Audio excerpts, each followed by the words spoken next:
You're listening to the Northern Hunter Podcast, home of all things hunting, fishing, and outdoors in Alaska.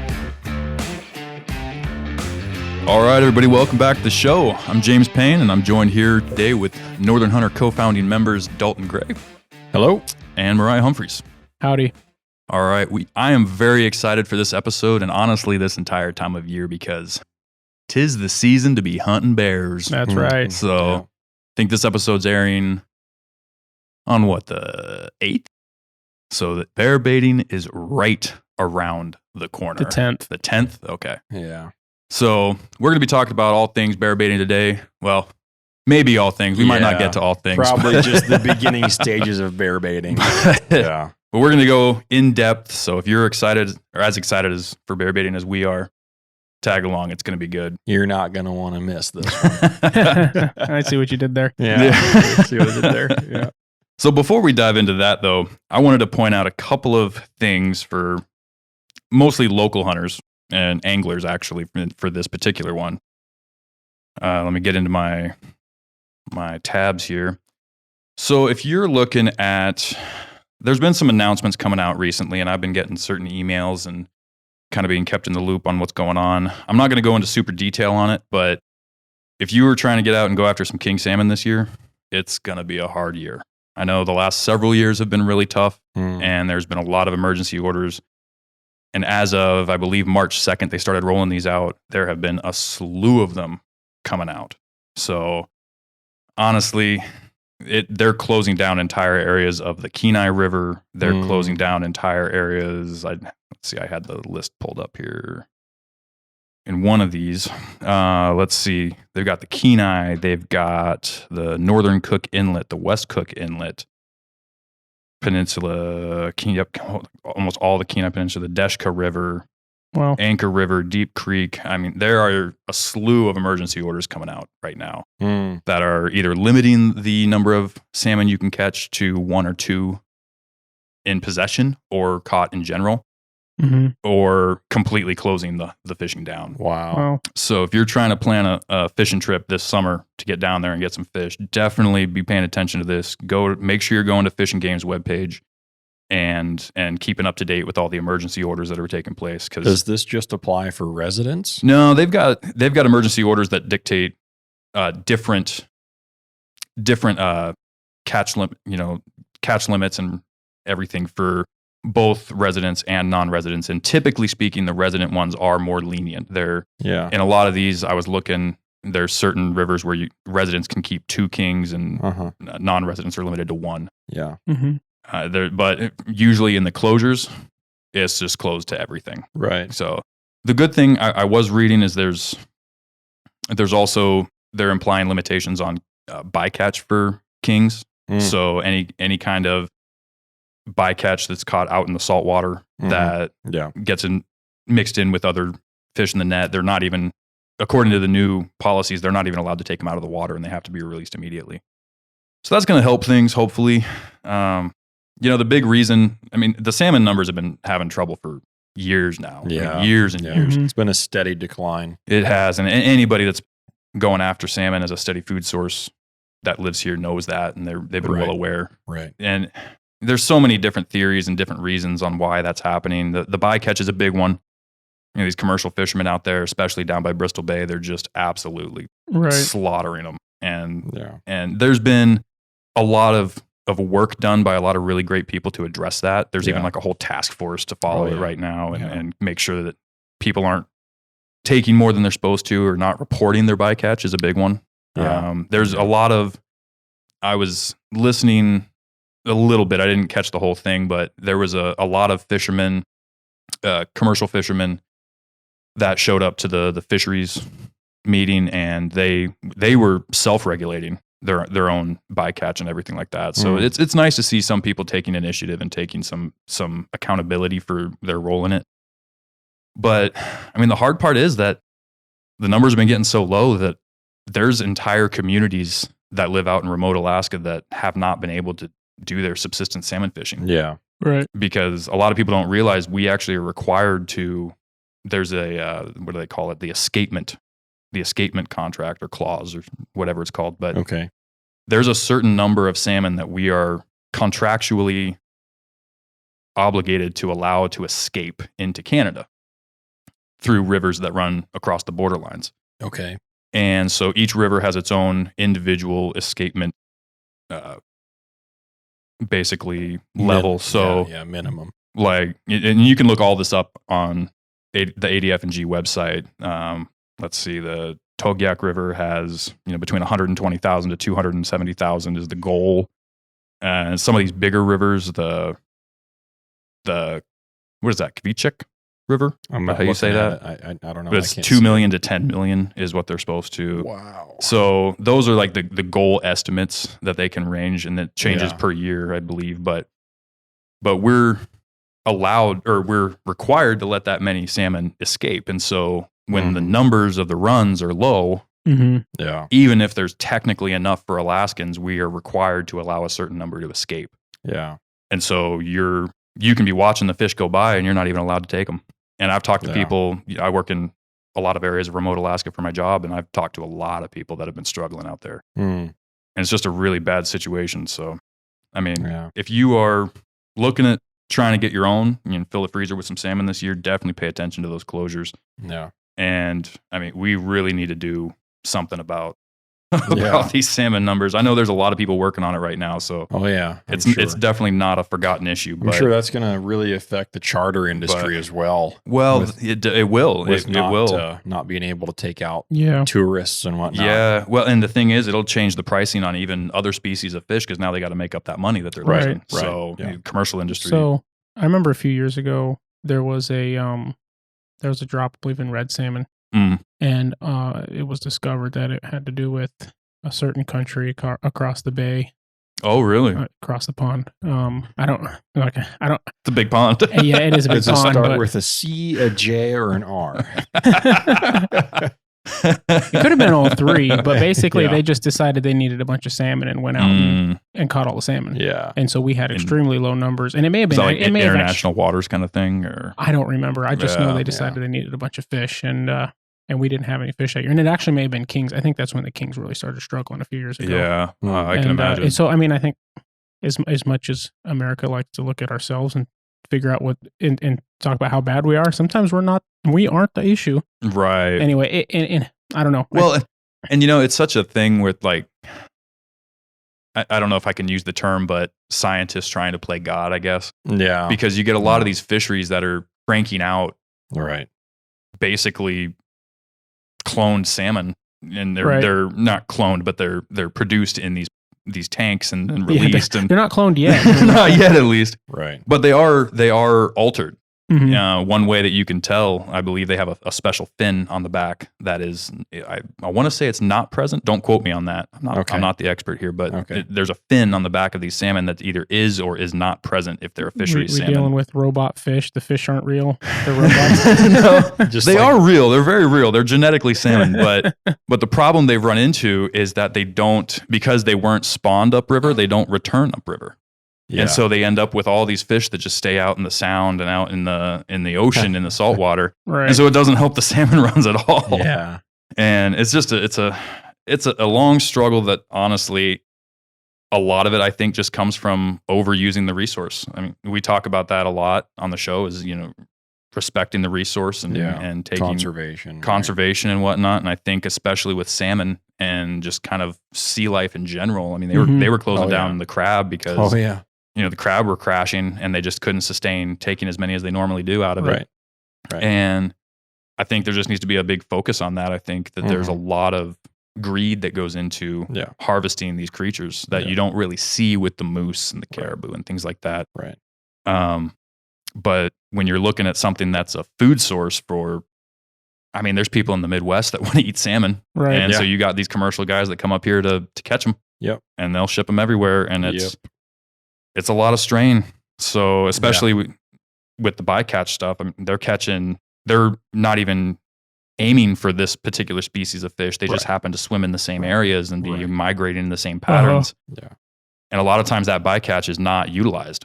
They're not. They're not putting it in a separate freezer that they've got set aside for bycatch.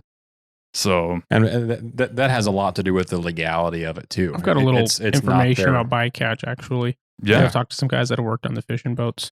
And bycatch, it's funny because if you catch a fish, the whole thing with the laws regarding bycatch, and a lot of people say, well, if it's a fish, especially one that is, that we're trying not to catch right now, they should have to release it. The way they remove bycatch from their nets is it literally gets ripped out. Yeah. It gets killed when it's, so trying to limit bycatch that way, it goes to waste. Yeah. Versus if you let them keep it.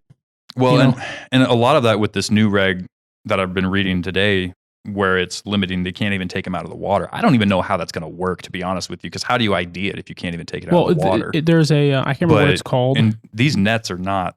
But there's basically, there's a guy that watches the fish coming. Oh, really? On the net, and his job is to move the rod or whatever that pushes the deal over, that rips the fish out of the net. Gotcha. And it just falls back in the water. Yeah. Now, so the fish doesn't come out of the water, but it also doesn't make it either. So right. With commercial fishing, you can't regulate those things very well. Well, and that's kind of the thing. I mean, it's hard to be upset about it in a whole. I mean, I am upset about it, but when you're not intending to catch that fish, how can you regulate that you can't catch that fish if it wasn't intentional to begin with? And the problem here isn't, guys, with rod and reel and bycatch. No, it's not. The problem is, I don't know if it's people overseas or if it's commercial fishermen or... There's a lot of netting that goes on even on our side of things. So it's mostly the netting that takes place with the bycatch. Right. Anyway. So it's just something to keep an eye out if you're... I mean, we're all going to be bear baiting for the most part during that time of year. But if you are planning a trip down, just make sure... I'll just finish it with this. Just make sure you're checking to make sure you are allowed to fish what you're chasing, because it's a quick way to get in trouble otherwise. Oh, yeah. And that goes for anything. You know, when you're looking at these registration caribou hunts or any kind of goat hunt that may have a limitation, you should always be checking before you head out. Stay informed. And if you can't find what you want to find online, then call a Fish and Game office. Yep. They will be happy to answer your questions. Yep, absolutely. Mo, I think you had an announcement to make. I do have an announcement. Go ahead and do that. It's a cool little thing I put together this past week. It'll be live on our website when this episode comes out. We've got a new page on the website called Partners, and it's just a little. It's just a nice page. It lays out who we're working with. We've talked about in the last several episodes. We've talked about new sponsors and partners we're working with, and this it lays out who they are very clearly, and there's just a little blurb of what we like about each one of them. And there's links to their websites there. Anyhow, you'll see that on the website when this episode comes out. Yeah. And it tells them which ones have promo codes and which ones discount codes and which ones don't and all that. Yeah, absolutely. Yeah. And it looks very clean. I really like what you did. So yeah, we're pretty excited to be working with the guys that we're working with. I know we talked about in the last show, but Weatherby and Hammer Bullets and Yukon River Knives and Batum 907 and Stealthy Hunter, of course, the flagship sponsor with Ryan Lampers. That's exciting for us. You know, we are tickled pink to be working with these guys so far, and we're not done yet. So we have some exciting things coming up too. Yeah, it's exciting, and I am just beyond grateful for these people's support in our mission, because it's so good to be doing something like this. Yeah, that we honestly do put a ton of work into. Oh, yeah. All of us do. And we're all royally obsessed with this and and love putting it on for you guys. And we love that there are companies out there that are supporting it. So Right. Absolutely.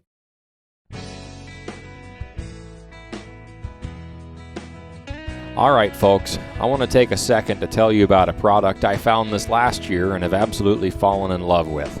It's the Stealthy Hunter rifle cover. I used one on a recent black-tailed deer hunt in southeast Alaska, and it did a great job of keeping the saltwater and debris out of the action and also protecting the scope on my rifle from getting knocked around and damaged. On top of all that, the carry handle made it easy to transport the rifle to and from the boat during the hunt. When it got wet from rain and ocean spray, I hung it up at camp to dry at night, and it was always dry in 20 minutes or less. Stealthy Hunter also offers a wide variety of nutritional supplements for the outdoorsman, such as CBD oils, essential vitamins, turmeric, and bone broth. In the gear shop, they also have a lightweight first aid kit, glassing pads, and stuff sacks to organize your gear and your pack. Go check out Stealthy Hunter's website and use the code TheNorthernHunter at checkout to get a discount on your order today. All Stealthy Hunter equipment is proudly made in the USA.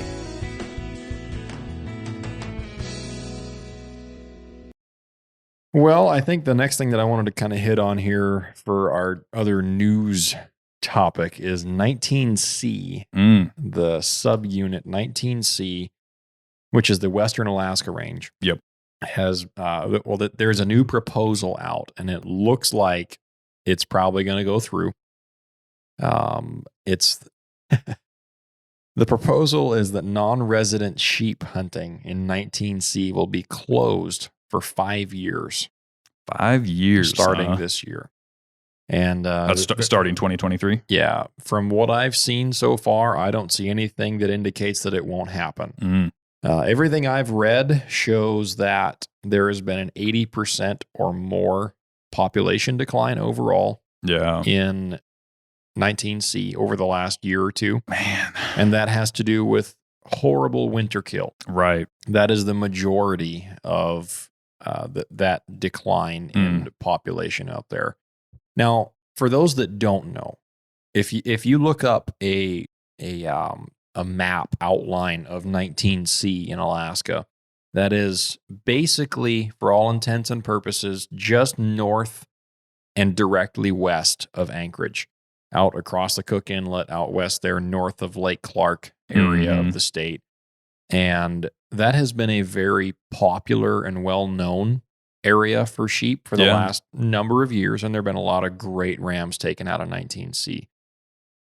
The genetics have been pretty good. There have been historically a lot of big rams out there. Yeah. But the decline, even amongst residents that have been going out there, have reported seeing fewer and fewer and fewer rams, and more and more and more guides in that unit as well.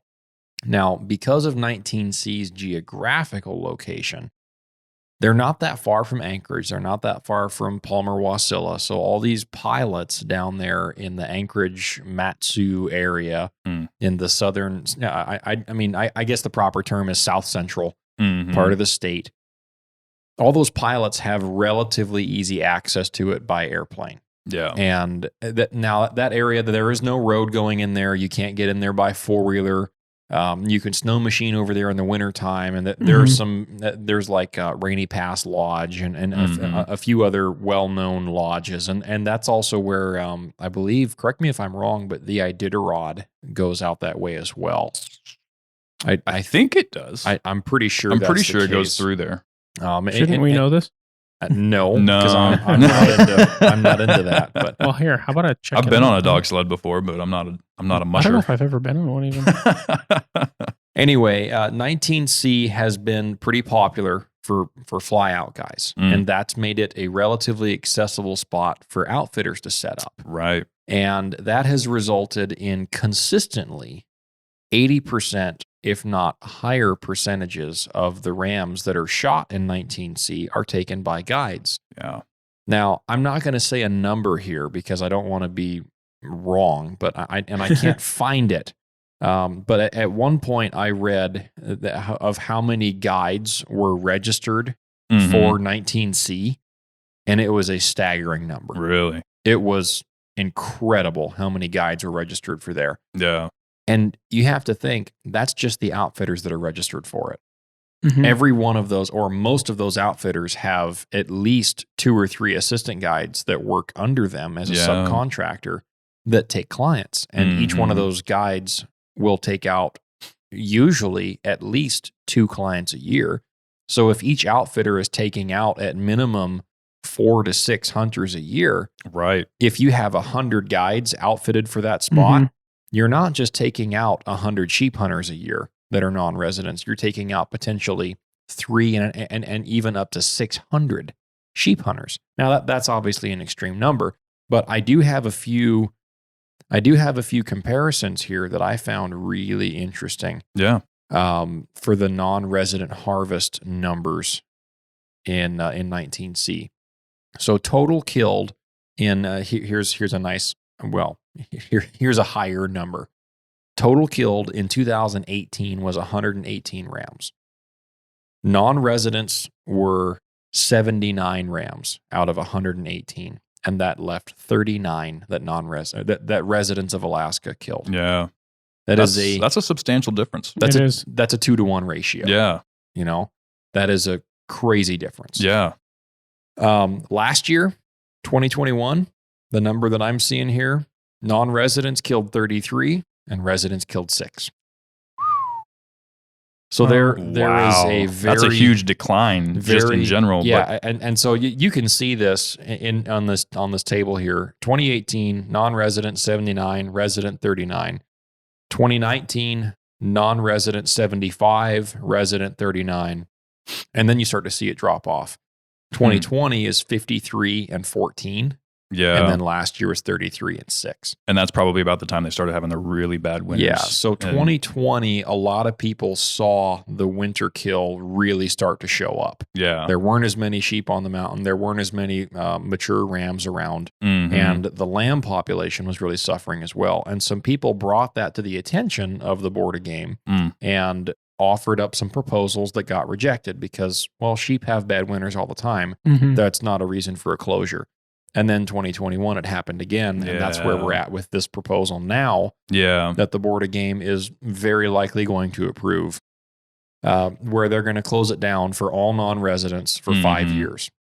That will make an exponential difference, but that's if right now, from now on in the next 5 years, we don't have any more terribly hard winters. Right. And if the resident kill doesn't go way up, right. I'm sure more residents are going to hunt out there as a result of no guides. With this news, I'm sure a lot more will try because it's probably been labeled as a high pressure area kind of thing. But you better believe it. But my issue, and I would have to look at the data to find out after like the first year. Yeah. Is that the full curl regulation is a very good regulation. Yes. And if not a majority of these are sublegal and they're just taking full curl rams out of the equation, leaving those in there, you'll still get a couple years more of breeding from those rams, but I don't know if hunting pressure is really going to make, like lightening up the hunting pressure is really going to make that big of a difference. Yeah. I don't know. I think their idea is that with this much of a decline in overall numbers, we have to at least try.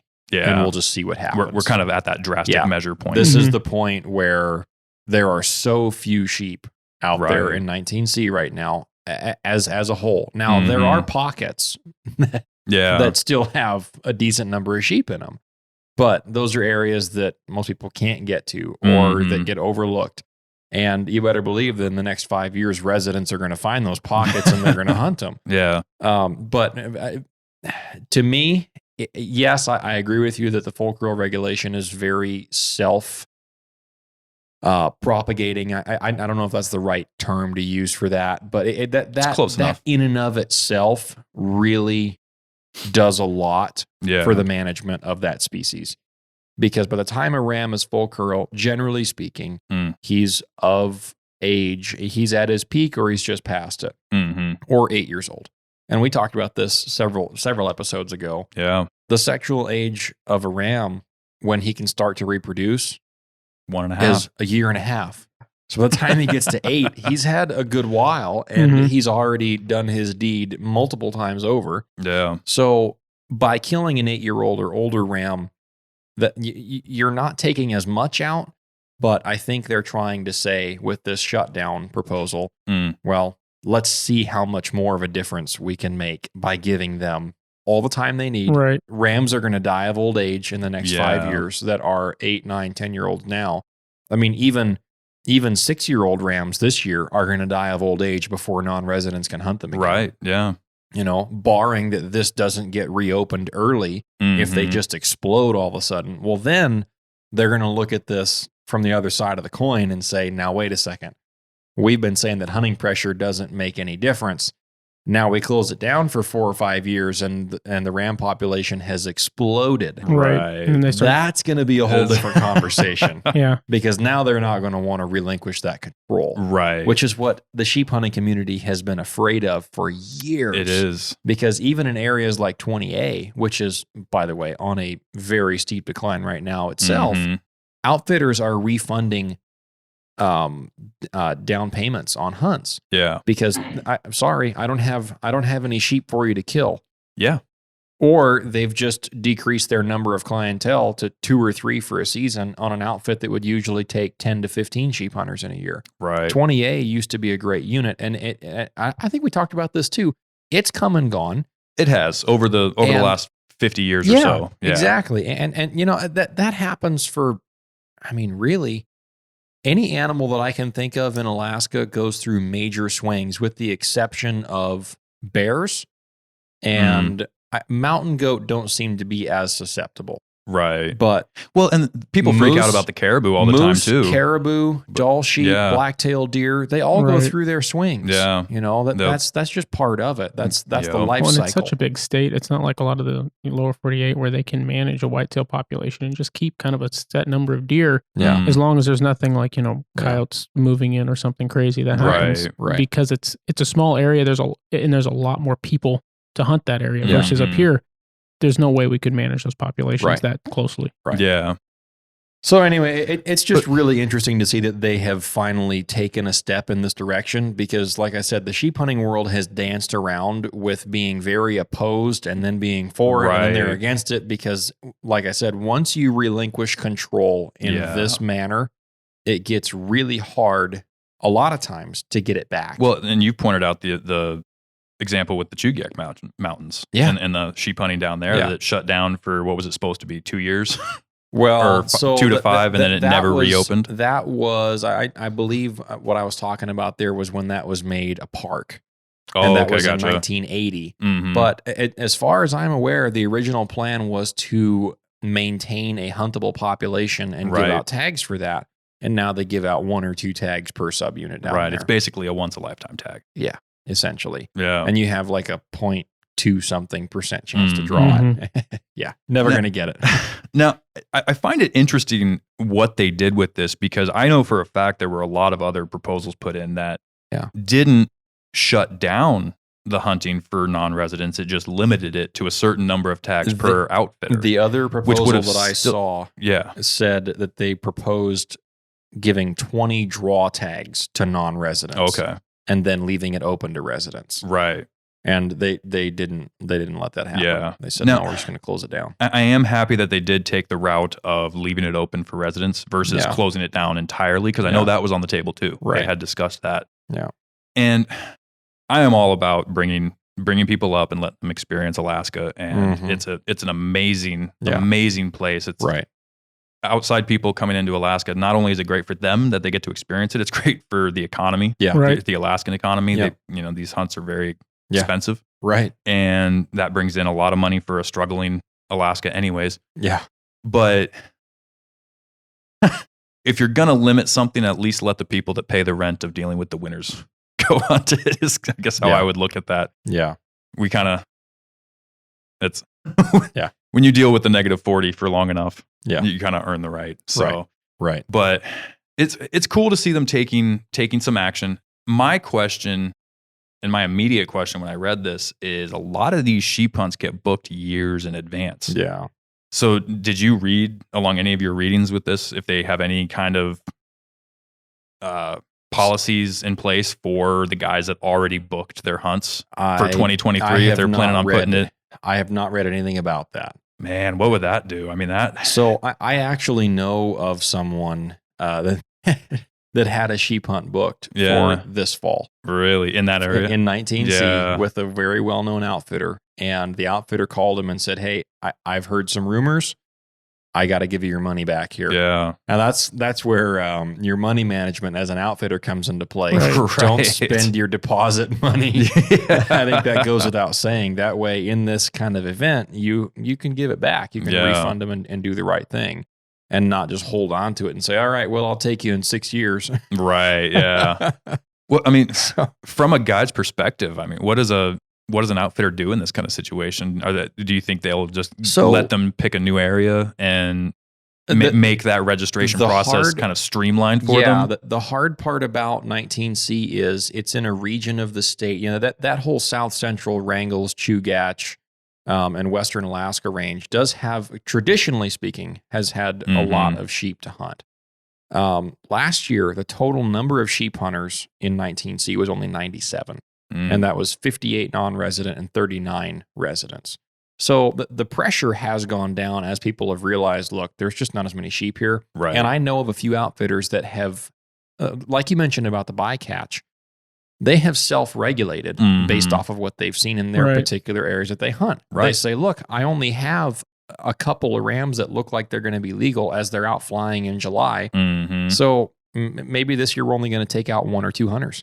I can name a couple of guys off that have been doing that for a couple of years now, but still. Which, I mean, in the name of honesty, you don't want to sell a $25,000 hunt when you know you don't have more than that number of rams. Right, exactly. And you don't want to book 8 sheep hunts and only have 1 or 2 guys get them. Exactly. That's how you get a bad reputation in the industry. Right. So I think the right thing for an outfitter to do, the honest thing to do, is just to be upfront with your clients and say, look, I don't have any animals for you. I can't take your money. Right. I'm going to stop taking sheep hunters. I know a guide that even before this regulation was introduced, I know of a guy that had already told his clients, I'm done booking sheep hunts for at least 2 or 3 years until they come back. Now, you had mentioned, what do you do in this? And can you just switch areas? So each registered guide is allotted 3 guide use areas per year. And you have to register for those at the beginning of each year. Right. If I'm not getting that wrong for the timeline's sake.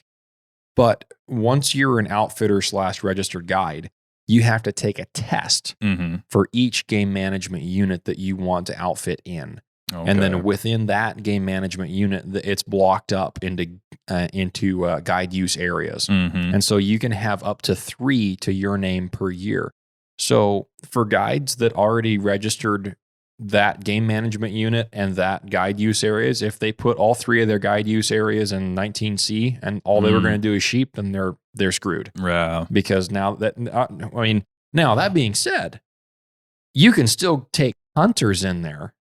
Yeah. And kill grizzly bears, moose, wolves, and it just limits the sheep. You just can't take any sheep. Right.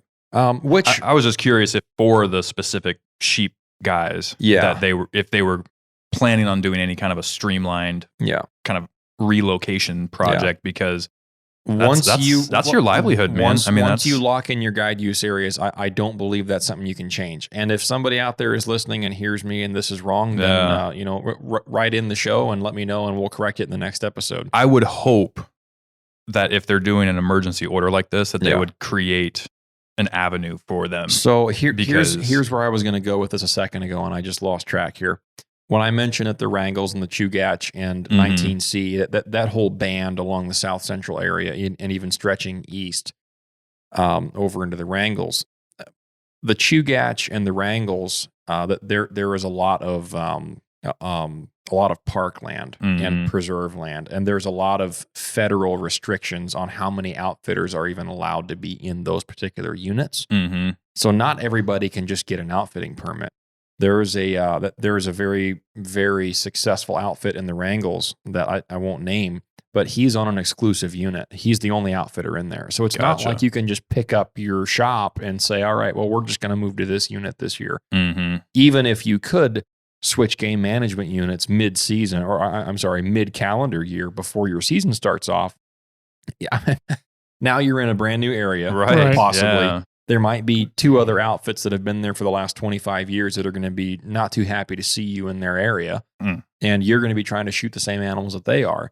And so the problem that I see with this is all these outfitters, like you said, maybe not even this year, but in the next 4 years, are going to be looking to register in other units. And what kind of pressure are we going to see in every other stretch of the mountains that we have in Alaska? And by the way, 19C is not the only unit. Like we mentioned 20A. Right. But 19C and 20A are not the only ones struggling with sheep numbers.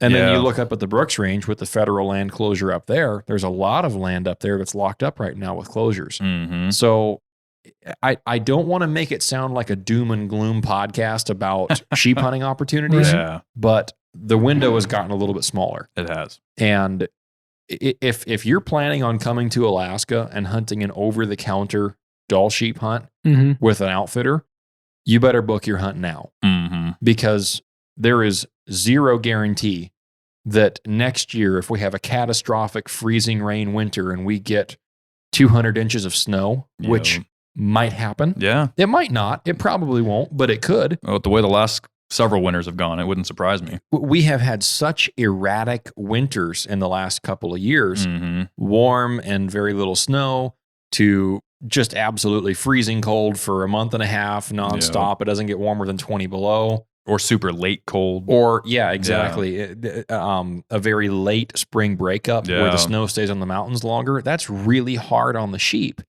Or you get like a freezing rain crust layer in the snow, and that affects moose and caribou a lot more than it does sheep. Yeah. Generally, that rain doesn't get up that high, but if it were to, and there's no reason that it couldn't, if it does, then there's no saying that the state of Alaska could say, you know what, the sheep are in bad shape all around this state. It's all going to a draw. And now an area that you might be able to get a free over-the-counter sheep permit as a resident, and I got news for you. As soon as everything goes to a draw, you're not going to have good chances. Right. I mean, there is not going to be any easy sheep tag to get. Everybody is going to be trying to get them. Yeah. Everybody. And that's where non-residents even that want to go on a hunt for any particular species, a lot of them will find a tag that they want, they'll apply for it, and then start talking to outfitters after the fact. I know of a lot of guys that have done that. Now, it might not be the right way to do it, but they're just looking to get their applications in, and they know that the outfitters are going to prioritize the tag holders. Yeah. So it doesn't really matter. But anyway, so yeah, it's really interesting to see this. I'm curious to see what they estimate the numbers to go up to be in the next few years. Like I said, barring another bad couple of winters, I hope that it rebounds quickly. Yeah. And I hope that in 5 years they come out and say, look, this is a success. We're going to open it back up. Now, there's also another proposal on the table that I've heard rumblings of. I'm not sure if it's been actually written up yet, but it's about, I mentioned the federal land allotments being a different process than state land for guides to operate on. The federal concessions are oftentimes exclusive to one outfitter because they don't want a lot of people in there. And the federal land units, there are very, very strict rules and regulations that you have to follow. I mean, you carry everything out. You don't even bury your toilet paper in some of these places. Right. It is extremely stringent about leaving absolutely no trace. Yep. They can't go in there and build cabins and have a nice big setup like you possibly could to get a permanent structure permit for, on a state land concession. You can't go in there and build a base camp. You can't leave anything out there. It's got to all come out. And there are only a few cases that I know of where there are any exceptions for that. They're talking about doing something very similar to that with state land for outfitters. Oh, really? To avoid situations like this in 19C where you end up with X number of outfitters registered for the same unit just because it's accessible and there's good sheep hunting there. Man. And then combined with bad wind hunters, combined with bad winters and excessive amounts of non-resident hunters with guides, that double up effect does take a toll on ramps. It does. It does. Even though it is the 8-year-old full curl regulation, it does make some of a difference. Yeah. And if they can limit state land users, the guides, and only allot X amount of guides per guide use area, right, you can eliminate that problem. But then you introduce the whole thing of, well, now we have, let's just throw out some numbers here for math's sake. Now we have 100 guide use areas and 300 guides. Now what do we do? Right? Yeah. There are certainly areas where there are going to be a very finite amount of guide use areas, and there's going to be an exorbitant number of guides that are going to come out and say, look, I've been here for 10 years, or I've been here for 15 years, or hey, I'm just trying to get started. This is my first year as a registered guide outfitter. I took my test for this spot, and now you just locked it up. And now the rumor is that they're going to give seniority preference in these units, where if they do lock it up and limit the number of guides and operators in there, then they'll say, look, Joe with 25 years of outfitting has preference over John with 9 years of outfitting. So they're pulling union rules basically. So it's a seniority thing. Right. So now young guy has to go pack up camp and say, all right, well, I got to go find the new guide use area if he can. Yeah. And then he might have to go back to working for another outfitter, which completely ruins his business. It's going to limit the amount of small business outdoor opportunities for new. There's going to be a guys. whole lot fewer startup outfitters, which on one side, again, that there's two sides to every story. On one side, it'll be great because the opportunity will be higher. Hopefully, only the good ones will get it because they've been doing it for a long time. Yeah. The other side of it is you have to have room for growth. And the guiding industry is not getting any younger I would in Alaska. I would fear in that instance with that set of rules, you would end up with what you could essentially call gatekeepers. Yeah. And that would be keeping young, motivated guys out of pure selfishness of wanting to keep their area. And even if you don't have that, even if everybody is just like, look, I've been here for 30 years. I'm not trying to keep the young guys out, but I've got to make a living. Yeah, right. Well, so does the 25-year-old or 30-year-old guide. What is he supposed to do? Yeah. So then the other extension to that that's been talked about. Again, this is all just talk on a lot of these forums and people talking about it on these ADF and G conversations. The other proposal would be off of that. Well, we could have a grandfathered in program where if an assistant guide works for this registered guide for X number of years, or if the current elder statesman outfitter says, look, I'm going to retire, or I'm going to give this business to my guide that knows the area.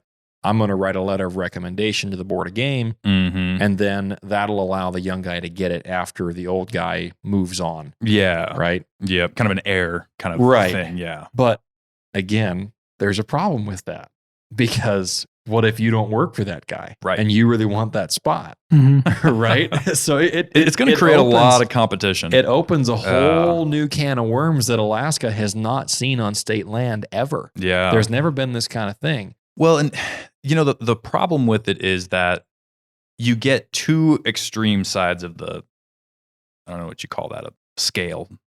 I was going to say pendulum, but that's not right. It's a scale. Where you get some people that think that we should have no non-resident hunters coming in, no guides. Right. Everything should be just the residents. And then you get the other side of the spectrum that thinks, bring as many guides in as you want. Bring them all in. Get as many non-residents in as you can. And the problem is you can't really have either one of those. No. I don't have a problem personally with outside non-residents coming in and hunting Alaska with as many guides as they want. Absolutely. As many residents want to come in, so long as it is not impacting the current opportunity. Yeah. As long as it's not draining the populations, as long as it's not limiting the amount of opportunity for other people. For residents. Right. Who ultimately get first priority. Right. Which we see here in this proposal. Yeah. Non-residents, sorry, take a hike. You're going to have to wait 5 years to hunt 19C, maybe longer. But residents, we're going to leave it open for you as long as we think that there is at least a minimum surplus to harvest. And that's written into, I want to say it's the Alaska State Constitution, but also the Fish and Game statutes, where there's a system, a level of prioritizing things where they prioritize the subsistence hunters first. Yeah. Right. That's why you see a lot of tier 1 and tier 2 hunts and subsistence hunts where it's otherwise closed down. Right. Is because the people that are living off the land that don't have access to a safe villagers, remote towns, census designated areas, people things of that don't nature. have a Fred Meyers 10 minutes down the road. Yeah, they are reliant on getting these opportunities to survive. And that's the big problem with the fish that we talked about earlier is it's gotten to the point where even the subsistence users, the people that live off of these fish, can't get them. Right. And so they take first priority. Then you get residents take secondary priority, what they consider recreational or sportsmen. And then the non-residents get priority. Yeah. And it's a good setup and it's a good system as long as it works in unison, and where everything kind of comes together and works together. If I'm being honest, I think we would all agree here. This system has worked.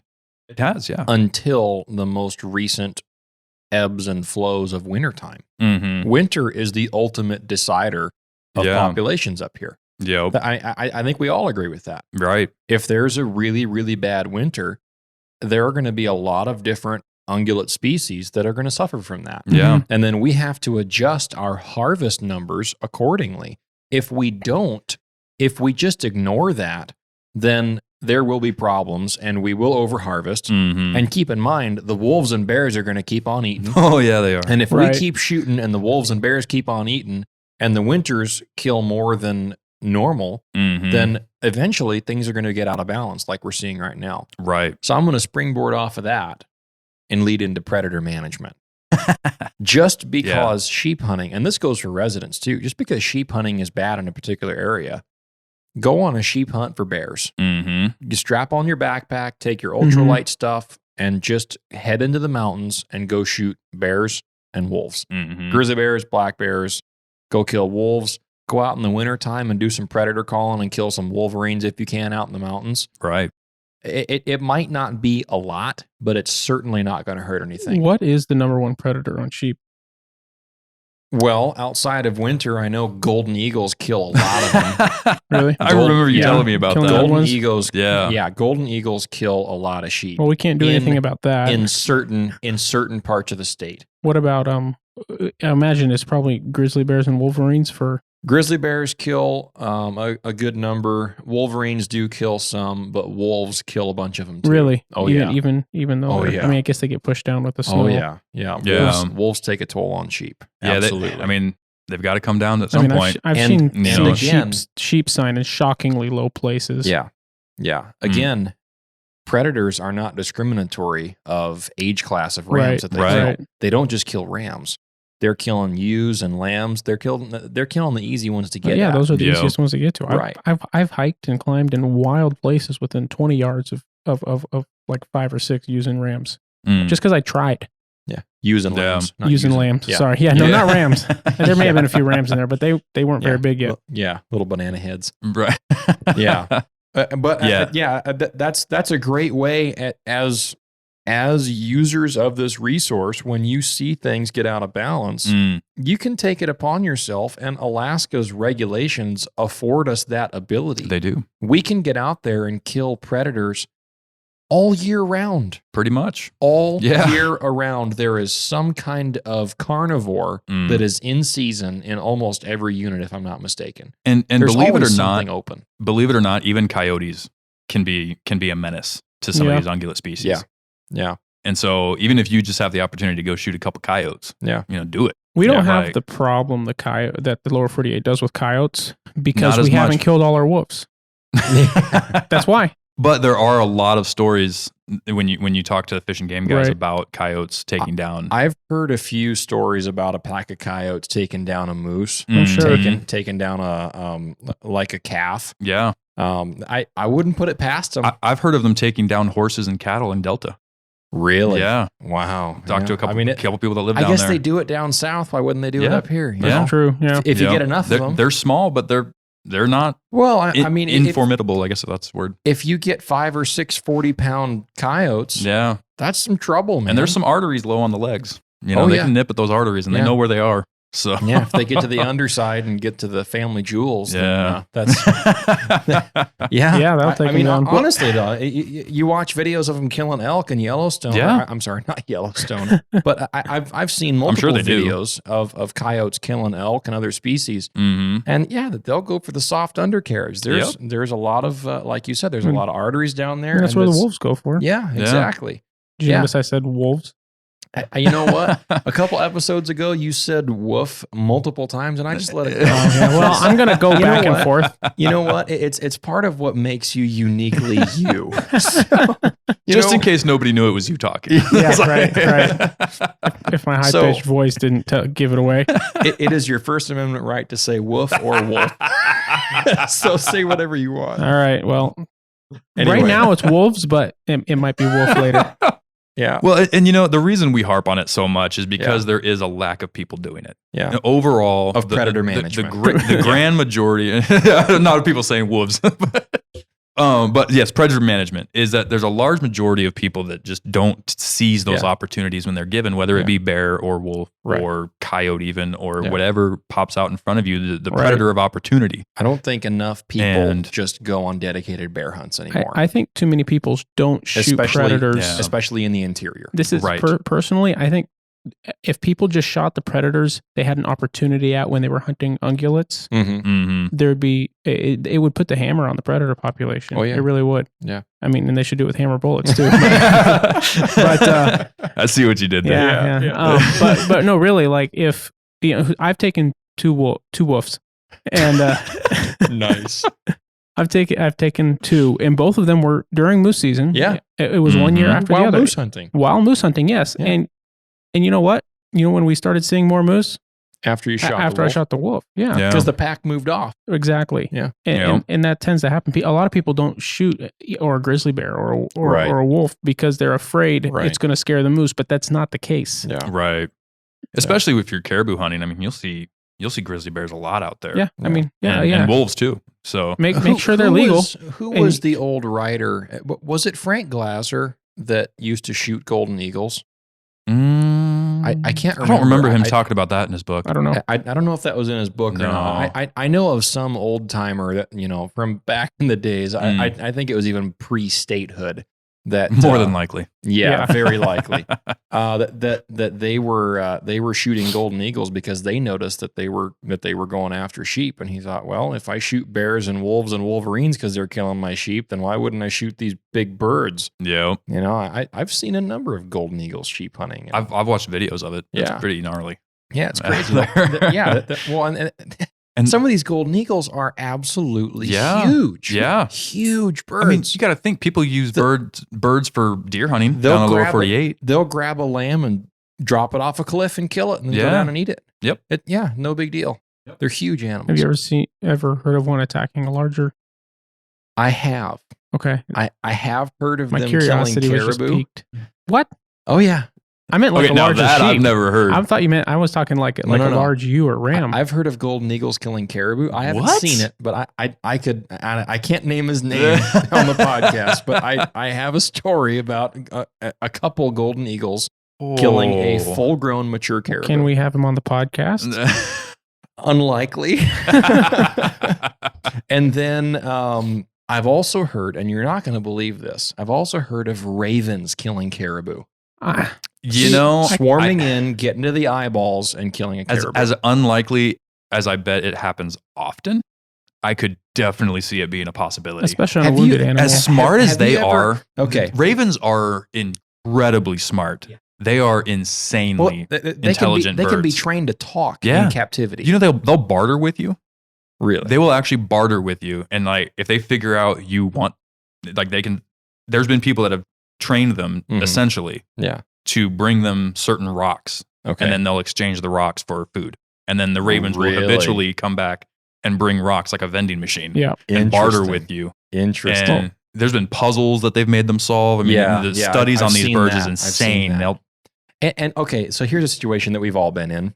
You walk out of the grocery store, you've been bear baiting, and you have some empty bags of dog food wrapped up in a trash bag in the bed of your truck that you haven't had time to make it to the dump yet with. Mm-hmm. You get out from the grocery store or your local Sportsman's Warehouse or Alaska Ammo or whatever, and there is a raven sitting on the bed rail of your truck. These are not small birds. No. Okay? The beaks on these things is, I mean... It's pert near the size of your thumb. I was going to say that the top of the beak looks like the size of my thumb. It makes your thumb look small. They're huge, and they're really, really thick, stout beaked birds. Dumpster chickens. Be careful. You're going to step on some toes with that one. But yeah, they are surprisingly formidable. And you know what? I have seen flocks of them, if it's what they're called, groups, flocks, whatever, flying around out hunting. Isn't it a murder? I think it's a murder of ravens. It's a murder of crows. Okay. I don't know what it is of ravens. I'm going to look that up. Yeah. But anyway, I've seen groups of ravens flying around while I've been caribou hunting, and there's 30, 40 of them flying around together, if not more sometimes. Yep. and they're just looking for the next kill that they can find and eat on it. It's even better than murder. Okay. It's an unkindness of ravens. Yes, That's great. That is, I've never heard that unkindness of ravens. I'm going to double check that, but that's the first.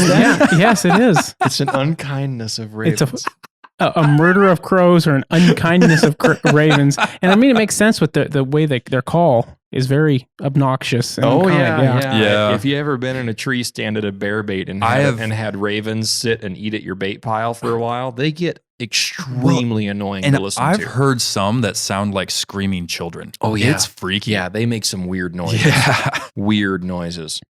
I've been down in southeast Alaska, and I've had this happen with ravens and crows, where I'll blow on my fawn distress call, and then I hear a response of that fawn distress call, and it's not a deer. Really? It's a raven or a crow, and I've had it happen with ravens and crows. No where kidding. They will mimic my fawn distress call. Wow. Yeah, they're extremely intelligent. Huh. And multiple times, I will admit to this, I have been tricked out by a bird hunting down there. I'll hear this response, and I'm thinking, man, there's another deer in there calling away. Well, I'm going to go to the real thing because it's more likely to bring in a buck than I am. Yeah. If the real thing is standing 50 yards into the hardwoods that way, and I'll go over there and there's a raven 30 feet up in the tree looking at me. And then I blow the call. 10 seconds later, he responds. Really? Almost identical sound. And Wow. I've just thought, man, my goodness. Probably on a pretty nice day, huh? Yes. Yeah. Yeah. So they're not out flying around more in the blowing wind and rain. Factoids about the ravens we have up here in Alaska. They're average 24 inches tall, which makes sense when they're standing on the ground. Yeah. I mean, you think about it, if his one's on the back of your truck, like how tall his head is. I mean, Yeah. and obviously a lot of the ones probably around town and stuff may be smaller, but wingspan of 46 to 56 inches. Oh, brother. Look up golden eagle. Man. Just while we're on the subject of aerial Birds. predators. Yeah, no, this is. We haven't got to what we're going to this week, but this is a really interesting episode, I think. Oh yeah. Well, we're definitely going to dive into part of it, but I really want to hear this out. So, oh my, golden eagle's wingspan between basically 6 to 7.5 feet. What? Wow. Yeah. The ones I've seen out hunting have been in the 4 to 5 foot wingspan range. But they're still huge. I have some really good pictures of them up close too. Yeah, this is just show you guys. That was just general golden eagles, not necessarily Alaska, but yeah. No. I mean, so on the Alaska.gov says 6 to 7 feet. Wow. How much do they weigh? 8 to 12 pounds. It's a big bird. Wow. I know I've got a really cool video I'll show you guys later that I was out caribou hunting and I was high enough in elevation that the ravens were flying basically right next to my head. And one came like almost close enough for me to touch, and they're big out there. And I'll bet at the spot that we've talked about off air a bunch about going at that spot. Yeah. I've seen golden eagles right near there before. I almost guarantee if we go in there at all this year, yep. in the part of that region that we're talking about, we'll probably see a couple golden eagles. So they are prevalent in that part of the state. Lifespan? Any guesses? For golden eagles? Yeah. Ooh, I don't know. 6 years. James? I don't have any I'm idea. going to go the Northern Hunter trivia here. Easy.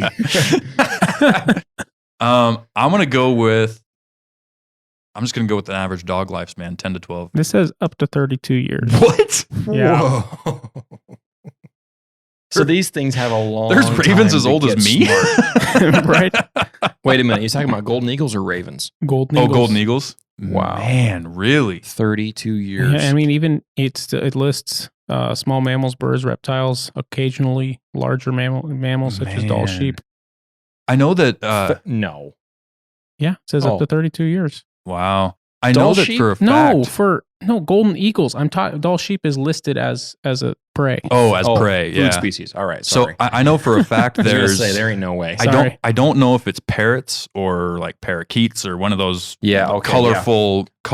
I've heard about that. Birds. Yep. That people use as pets. They're one of those species can live to be like 80 or 90 years old. Mm-hmm. It's crazy.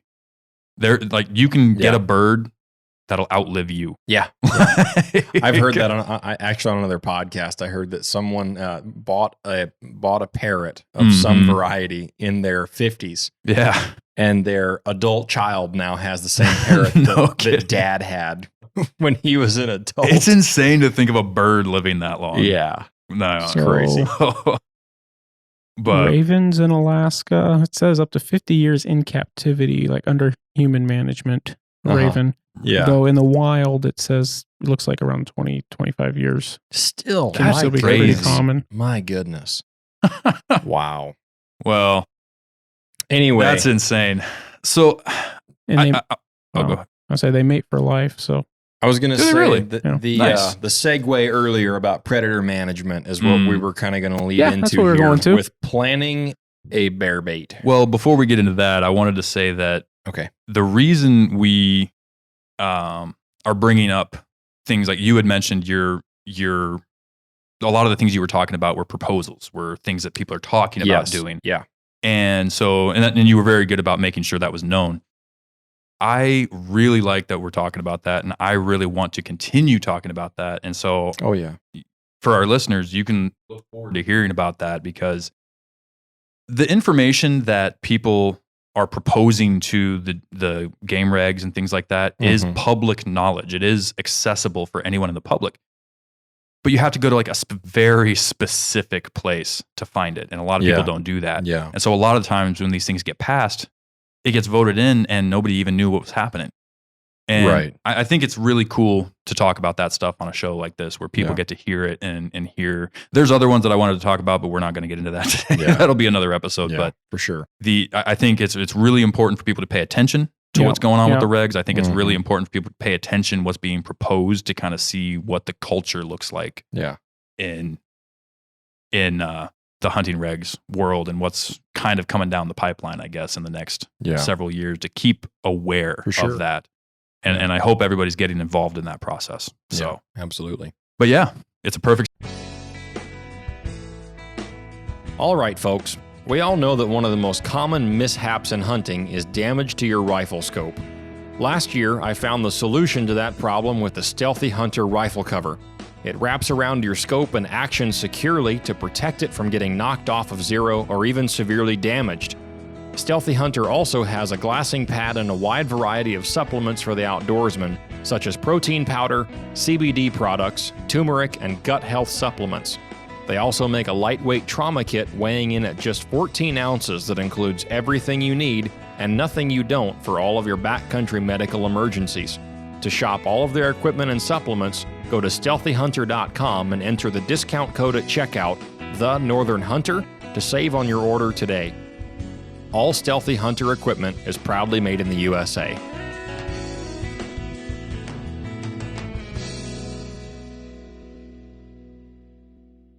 Segue. Yeah, so predator management that we've been talking about. Now, I think we've touched on this before, but a lot of folks are hot or cold about bear baiting. Yes, absolutely. And they view it, well, some people, the folks that have never done it, don't look at it as a fair chase style of hunting. And that's the big argument against it. Yes. And while none of us here think that's true, obviously, because we're all addicted users of bear baiting methodology, I tried to avoid our other term. But here in the interior and in a lot of the interior of Alaska, where the foliage and the terrain does not allow for very much spot and stalk opportunity to harvest bears, they do need to be managed. Yes. Like we said, predator management is integral to a balanced big game population. Yeah. Right. I don't care what state you're in. And bear hunting in the interior with not a lot of open alpine type terrain, bear baiting is our best tool of management. It is. Right. And in the interior of Alaska, we're going to talk about grizzly bears and black bears. Those are our two bears that we have. That's what we can hunt, and we love it. Yep. Now, not every game management unit is open to bear baiting grizzly bears. Some of them are, but they cut off at the end of May. Now, bear baiting season in the interior, for the most part, with the exception of some South Central units down in 16, I believe, most bear baiting in Alaska is April 15th is when it opens, and it closes June. So you have, 2.5 months. Realistically, you've got about 2 months of hunting. Right. Sometimes 6 weeks, depending on the snow levels and how long breakup takes to happen, where the snow is completely gone and they're going to come into baits. Yeah, I think last with the way the last breakup went, I didn't even get in the woods until mid-May. Yeah, last year was the first time that I haven't had bears at a bait until the second week of May. Right. And I was already out guiding, and I had already set up a bait with you, James, and that was a new spot. And usually a new bear bait does take a little while to get hit at a brand new spot. Yep. I've had it take up to 3 weeks to get hit. I've also had them hit within hours of me setting it up. Right. So it just depends on how close you are to existing bears already in that particular area. And we'll talk about how to pick a spot like that as well. Yeah. But last year we had a relatively late breakup. And if you're using a boat to go down a river system, then you're likely going to be not even setting up until 10 days into May, usually when the ice has completely gone out of the rivers. Because the last thing you need to be doing is putting your boat in the water, get all your stuff ready, and then you get up 10 miles and you find an ice jam and you can't get any farther. Yeah. So number one is safety on the water. If you're running a boat, you got to be careful of that. So that usually bear baiters that are using boat access are a little bit pushed later into the season for setup. Now, for guys that are on wheelers and hike-in baits, like we are for now, we can generally get out towards the end of April or even the beginning of May. Usually all of mine are set up for the year that I'm going to be running before May 1st. Yeah. Now, a lot of people talk about when bears hit. In my experience, and I've been bear baiting for a number of years, and I've killed a number of bears, and all of us here have killed bears at bear baits, and we've all been bear baiting for years. I have had several bear baits that have been hit at an existing bear bait that I've baited in years previous. I've had bears hit as early as the last couple of days of April. That's not the norm. No, it's not. But usually by May 10th to May 15th, I've got a couple bears on all of my stands. Yep. And then obviously throughout May, as more of them are starting to move around and kind of cover some more territory and find their food sources, that's usually by the end of May, I've got my average number of bears. And then when the rut happens, I'll see a decrease in activity for a bit. And then the last 2 weeks of June are like the hot week. Yeah. That's when boars and sows will still be paired up sometimes, but usually they'll be starting to split off by then. At least that's what I've seen. Right.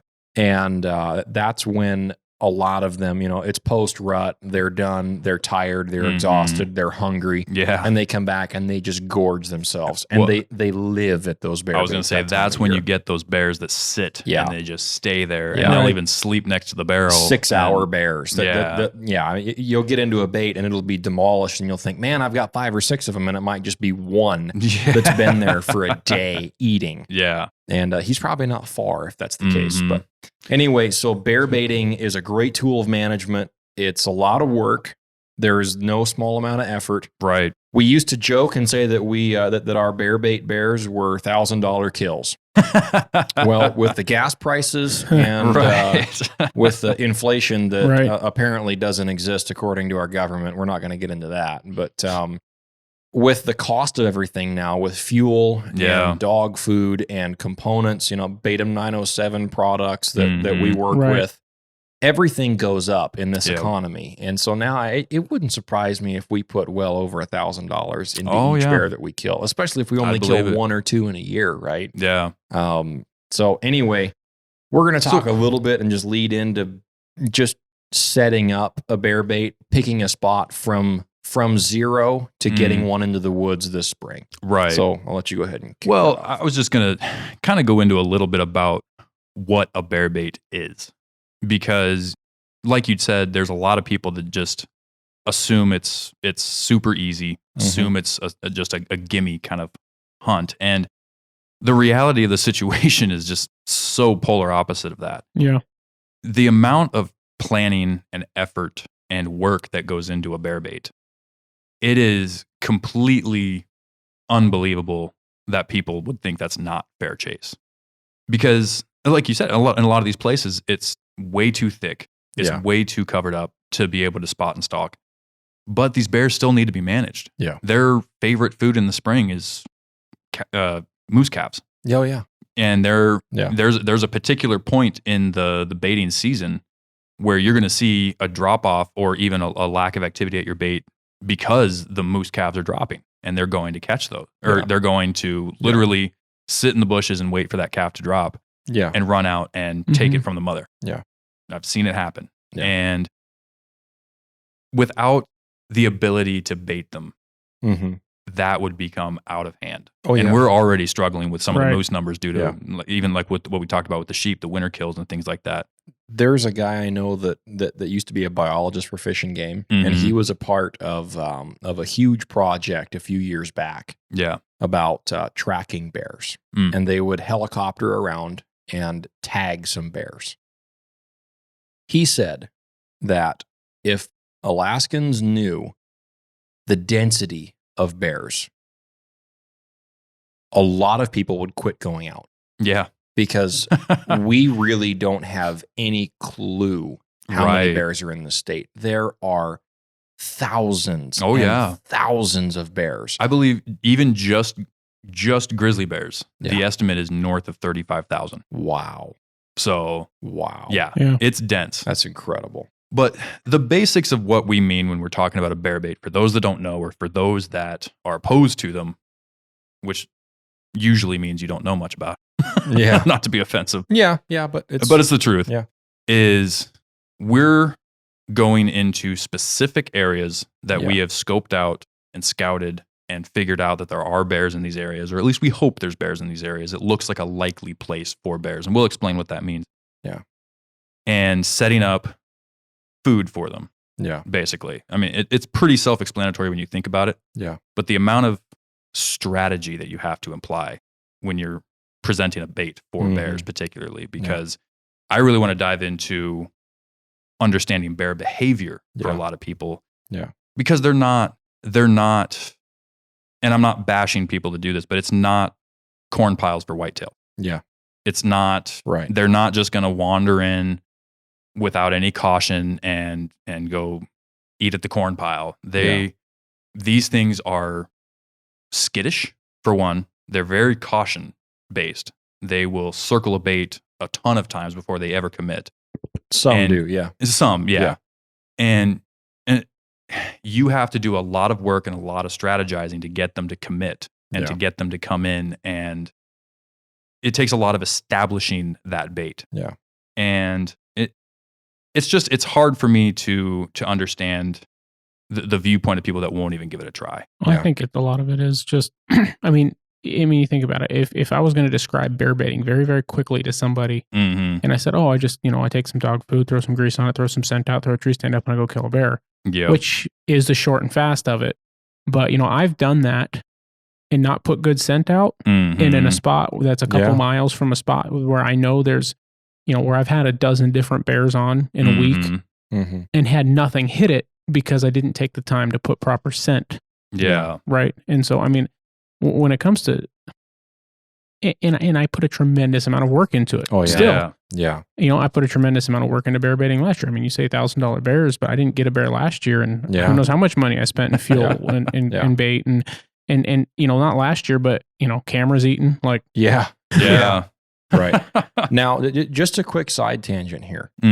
On the Northern Hunter website, we have an article uploaded that Mariah wrote. Remind me the title of it. Go ahead, James. It's I don't remember because you just put it up. It was a while ago. I wrote it, so. I believe it's called An Alaskan Hunter's View on Fear of Bears. Okay. Now, Mariah has he's the born and raised Alaskan in our group here. Yep. And I was also born in Alaska, but I wasn't raised my entire childhood years here. And Mariah's been at bear bait since he was 7 years old. Yep. And he did a phenomenal job talking about what I like to call paranoia. And people that walk around, that they think that they're going to see a bear behind every tree and a grizzly bear over every hill. And they live in constant fear of a bear encounter. Yeah. Because of what they heard about a bear attack in Yellowstone Park, right? Something that gets a ton of publicity every year. Yeah. And while those are very dangerous bears, those are very different bears. They are. Right. And not saying that you're not going to ever have a bad encounter or an aggressive encounter with a bear in Alaska. Your mental state plays into that. And how that's going to go tremendously. It does. Your ability to process and think clearly and quickly in a bear encounter is going to determine how it comes out. If it indeed does choose violence over peace, right? If it chooses attack over escape, well, then you need to be prepared for it. But you also need to understand that it's not going to happen behind every corner. Right. Your likelihood of actually seeing one while on a hike up a well-known trail is pretty low. Right. There was an interesting, I don't know if I'd call it a statistic, but there was an interesting article I read one time that said majority of people that have hiked in Alaska, not hunted, hiked. Yeah. So that I guess includes hunters, but have been within 40 yards of a bear multiple times and just never known it. Yeah, that makes sense. Yeah. I've got the number of black bears in Alaska pulled up here. Okay. Let's do the next edition of the Northern Hunter Trivia. Anybody, take a stab, guys. So you said 37,000 for grizzly bears. Yep. I'm going to go with 65,000 for black bears. That's what I was going to go. Let's do. I'll lowball it. Let's say 50,000. Estimated 100,000 black bears in Alaska. Yeah. Man, I lost both of those by a long shot. Ursus americanus. Wow. Man, that's 100,000 black bears. And that's estimated. That's estimated. There's probably more. Right. Probably more. So if that doesn't prove the need to manage these, because look up the moose population real quick for me. Yeah. Now, quickly, while you're doing that, I'm just going to kind of cap what I was just saying there about understanding and being familiar with bears and preparing yourself mentally for an encounter. If you spend a ton of time out in the woods, you're eventually going to run into a bear. Yes, out here. Absolutely. That it's going to happen. Now, people love to say, well, you can hunt an entire lifetime and never even see a bear. Or I've hunted Alaska 2 or 3 times and I've never even seen one. I've seen tracks, but I've never even seen one. Well, that's like saying, well, your chances of being struck by lightning are this. Right. Well, if that's somebody that only goes into the mountains once or twice a year on a hiking trip and they never go in a rainstorm, then sure, your chances might be real darn low of ever getting struck by lightning. But if you put yourself on a mountaintop 100 days a year in California or a state that gets a lot of rain squalls and lightning storms, and you're in a tent with tent poles, or you're holding a trekking pole, or better yet, carrying a rifle with a steel barrel sticking off the top of your pack, your chances go exponentially up. Yeah. And the same thing goes for bear encounters. Just because you think, well, I know so many guys that have never even seen a bear. Well, they're hunting 2 to 3 weeks out of the year, and they're probably not bear baiting. Yeah. The number of bear baiters in Alaska is not as high as it very well could be. No, it's not. And proportionately speaking, it's much lower than those that go hunting for ungulate species a few weeks a year. If you're bear baiting, that is your exponential increase of chance of encounter. You're trying to get these bears in at close range. Right. What do you think is going to happen when you come walking into a bear bait and you have 30 yards of visibility and you have food there for them? You hope they're there. Do you think they're just going to wait for you to get in your tree stand and they'll come in? They don't know any better. Right. I couldn't tell you how many bears I have run off of bear baits while I'm walking in with 120 pounds of dog food and grease and my gear on my back, gun in hand, rounding the chamber, by the way, ready for things to get Western. It never has gotten too Western. I've had a couple encounters where I thought I was going to have to shoot something in a defensive capacity. sows with cubs that just get aggressive. But many times I'll come in and I'll hear a grizzly bear lumbering off into the brush as he hears me coming, and you hear the right as he walks off, and he's not happy about it. Right. There, you put yourself in a much higher chance situation when you're bear baiting. So that's something to be really aware of. It is. And I really love the line that Mariah used in his article, and the reference to claymore mines and how all the operators say front toward enemy. That's what you guys are just like, that's what's written on the claymore. Getting all the praise in this episode. But he, well, don't give too much of the article away. they got to go read it. But he used the example. He said, use that for bears and front toward bear. Right. Don't turn your back while you're setting up your stand. If you're going in to dump your bait at your bear site, at your bear bait, don't just bend over and dump your dog food bag out. Keep your head up. Yeah. Keep your head on a swivel. You are at a site that they want. And especially if you already have bears there, man, you don't know if one could be standing 50 feet away and you wouldn't even know he's there. But if he decides to come in that moment, you're in trouble. Yep. If you have your head down and your rifle is sitting up against a tree 30 yards away at your stand or however far away, if it's out of reach, it's too far. Yeah. You know, and you need to have a sidearm at a bear bait. That's just that's my say that. Always have something on your person. I walk in with a rifle in my hands, but I have a sidearm on me because I can't get that pack off with my rifle in my hands. I can't. Right. I can't climb a tree. You know, you should hopefully be okay climbing a tree. Yeah. You know, the bear's can't really run up the tree after you. They can climb, but chances are once you're in the tree, you've got a few seconds to respond. Right. But when you're dumping bait, when you're spreading scent, when you're checking your camera, you've got a number of things you're going to do that your rifle, while you might have it over your shoulder or it might be in a hand, you're just not going to be able to respond with in the time you can draw and come down on with a gun. And in a lot of those situations, granted, the barrel may be a somewhat open area because obviously you have your shooting lane there where you want to be able to see it from your stand. Right. But the rest of the time when you're spreading scent, you're spreading this grease around and spraying these smell goods, you're in a very tight area. And we'll get into that in a little bit as far as the areas for bear baits. Right. But, typically you don't have a lot of great visibility and you're spreading a smell that smells really good to a bear.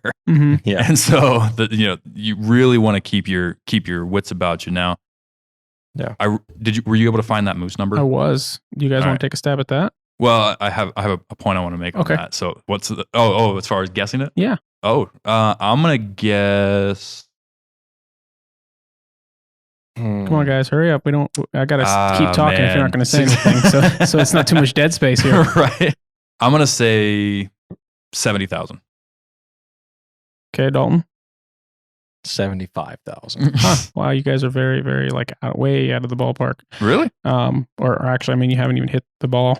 175 to 200,000. Really? Whoa. Which it kind of makes sense to me because I've been in some pretty high. I moose hunt in a decently high density bear area, and I don't see a lot of bears. For the amount of bears you see versus the amount of moose I'm going to see.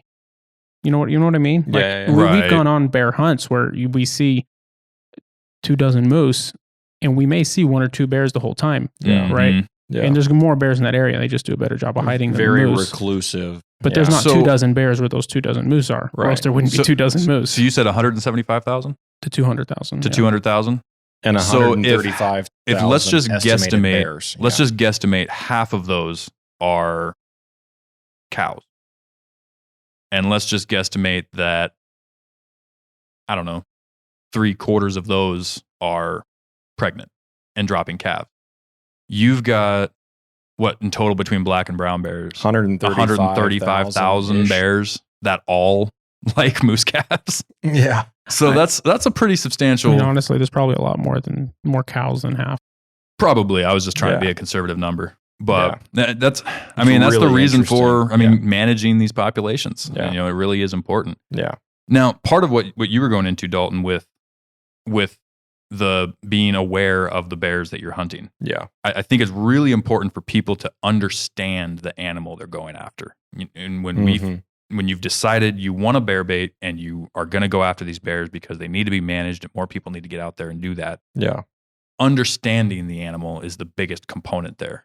So why don't you go into just bear behavior, I should say. What can people expect from black bears, how they behave at a bait, what they're ultimately trying to do at a bait, maybe even versus how a grizzly bear will be, understanding the animal.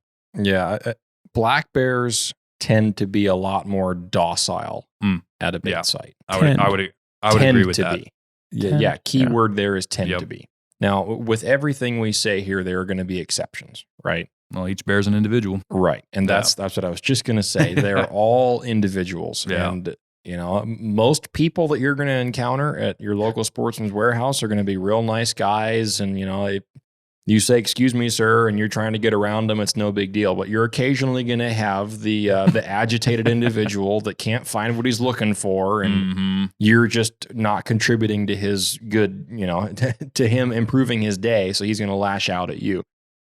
Same type of thing happens at a bear bait. Yep. 9 times out of 10, black bears are going to be real docile. They're going to come in and they're just going to do their thing and they're going to leave. Yeah. And even if you're on the ground with them, like I said, even if you're not on a ground blind, if you bump one at a bait site and you're carrying in bait or just coming in to check cameras and there's one on the ground, even if he just stands there and looks at you for a minute, the chances are he's just going to look. He's going to decide, that thing's pretty tall. He smells weird. I'm going to go walk off and I'll come back when I think he's gone, right? Yeah. And I'll come back and get to eating. That's most bears. Yeah. But I've been pushed out of bear bait sites by black bears that get belligerent and say, "Nope, you're not interfering with my meal. You're going to leave because I don't know what you are. Like I said, you smell weird. And you're talking to me, and what is even that, right?" Because all of us here talk to bears when they're on the ground, and we don't want to shoot them on the ground if we're trying, or if it's not a target bear. We're, "Hey bear, move along," right. Not screaming and agitating it, just trying to talk softly and just try to get it to move off because it's all unfamiliar to them, right? Yep. Right. Your hope is, and your goal is, if you're not trying to shoot it, you're just trying to move them off peacefully. Yeah, and to not surprise them. Right, exactly. Right, yeah. And so, like I said, black bears are generally going to be the more docile of the two. Even with grizzly bears, they're most of the time going to be gone before you even get there. I've only had it happen with grizzlies a couple times where I'll come into a bait and they refuse to leave. Yeah. A couple times it's happened. Generally speaking, they're going to be a little bit more... they're going to be a lot more aware. Their sensitivity is much higher than black bears is. And most of the time, that means they're going to be gone before you even get there. On occasion, they'll stick around. Yeah. But most of the time, they'll be gone before you even get there. Yeah. However, if you do have a grizzly bear that does stick around when you're walking in, you need to be ready because something's off. He's the fact. Okay, if I walk into a bear bait and there's a black bear standing there, there's oftentimes a lot of time to react, and you can kind of have an interaction, if you will. There's going to be a process that goes with a black bear standing there staring at you, wondering what in the world's going on at my bait pile, right? And with a grizzly bear, if he's standing there, that's a move of aggression on his part. Right. Usually that's a stance of, "Nope, not going to happen, buddy." And he's trying to intimidate you. With a black bear, that's not the case. Yep. With a grizzly bear, and I've had this happen once, where he'll stand there and then advance a little bit. And he'll kind of move on you and try to force you into a move. Either for you to run, which is the absolute worst thing you can do at a bear bait. Right. That triggers their predatory instinct. And now, well, what's this thing doing and running away from me? I'm going to go bite it and see what it tastes like. Yeah. That's exactly that's exactly how they're wired. Yeah. That's why you don't run from bears, right?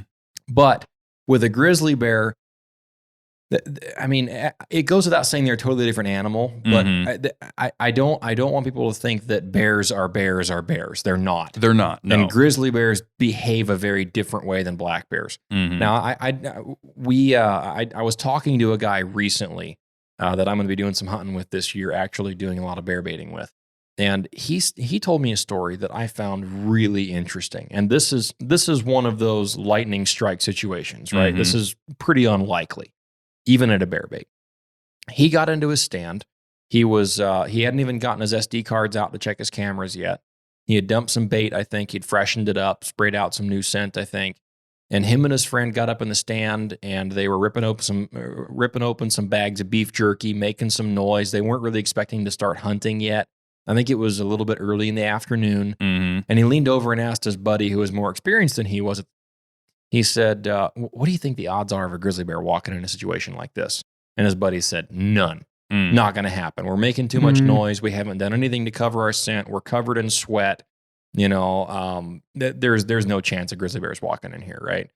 Well, like 5 minutes later, a sow and an adult cub come strolling in.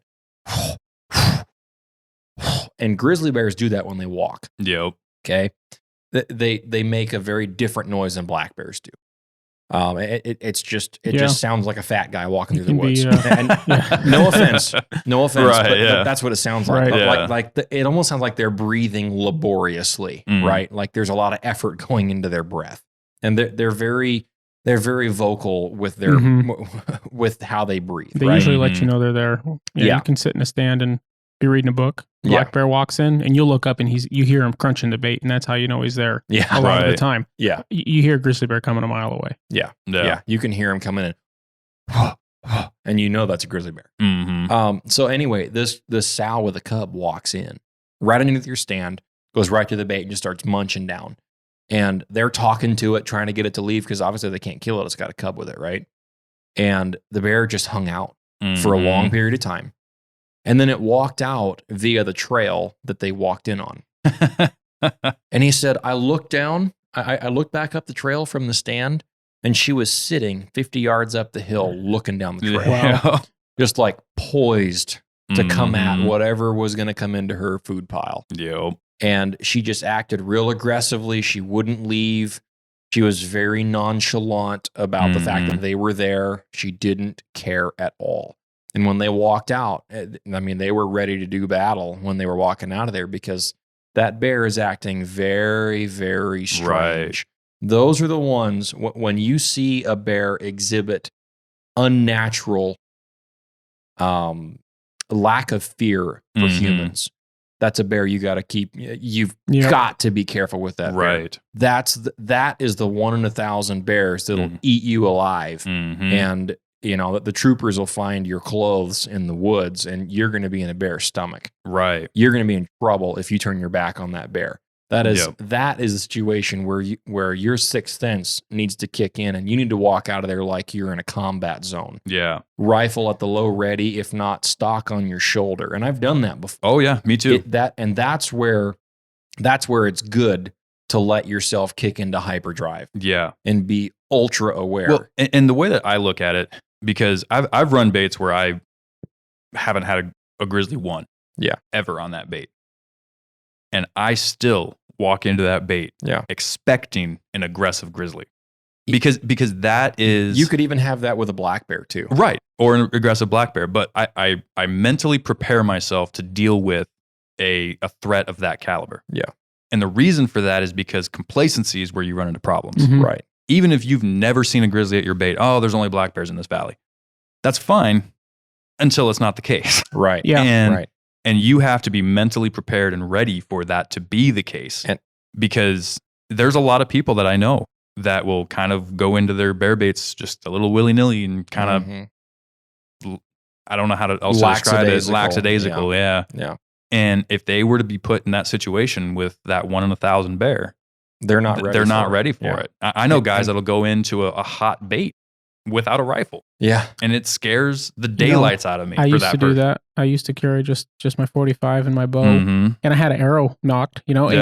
And we got to have my dad on here to talk about his experience. He shot a bear with a bow, with a DLP, Defense of Life and Property. And that's just an insane story. Yeah. But and he wasn't baiting at the time. But or else he probably would have been able to keep the bear. But you know, with grizzly bears, black bears are might try to push you off, but you really, at least in my experience, you're not going to really have to worry about that black bear attacking you. Yeah.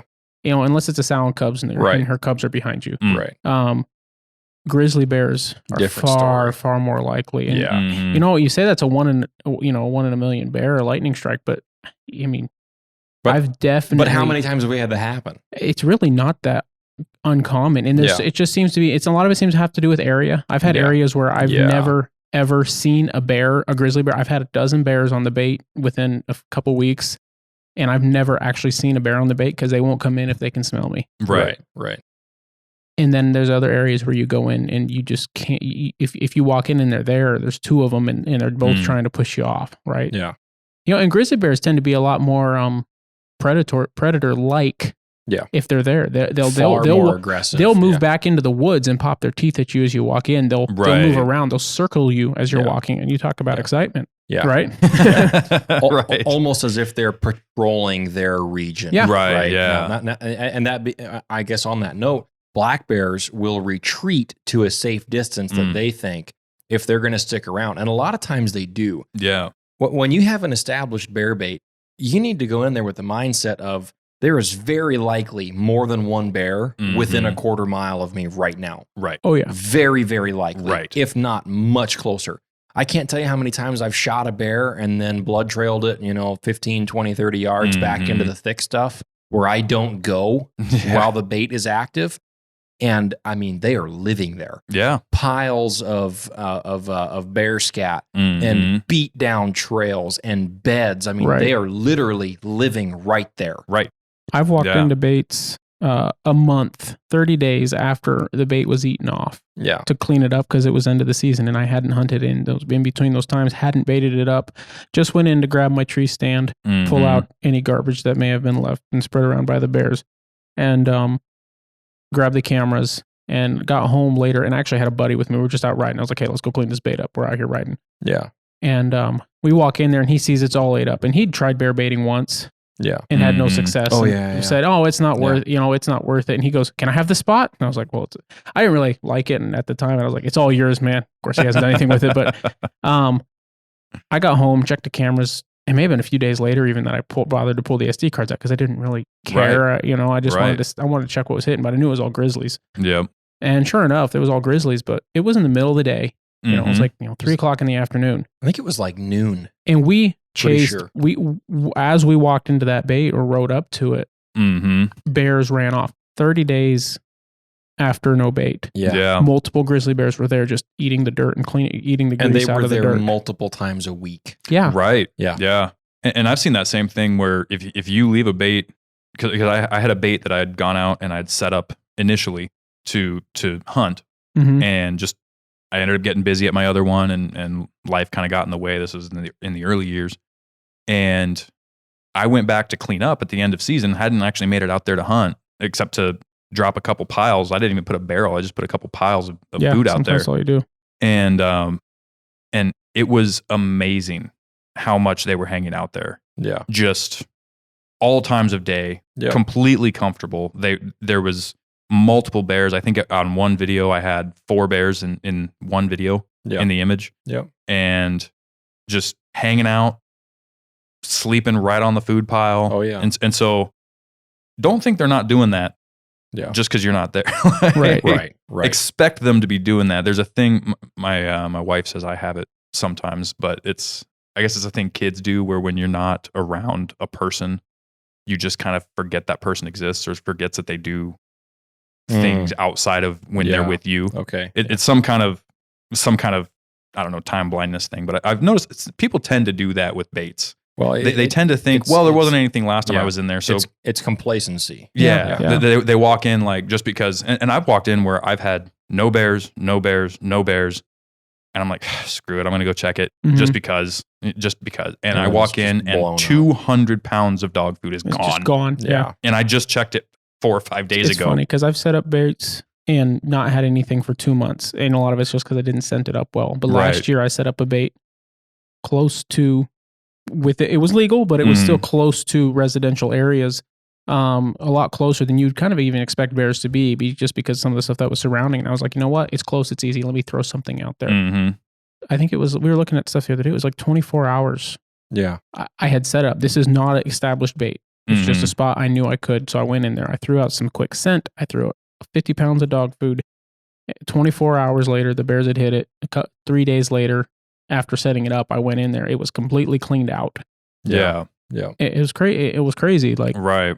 And it was grizzlies in an area I couldn't hunt them, and so it wasn't worth it. So I cleaned it all up. But it was just insane that bears were there that fast. In fact, if they were there that fast, I didn't draw them in. You know, they were there. No, yeah, they were already there. Yeah. And the point I was wanting to make though is that is what you want to expect, and that is a possibility.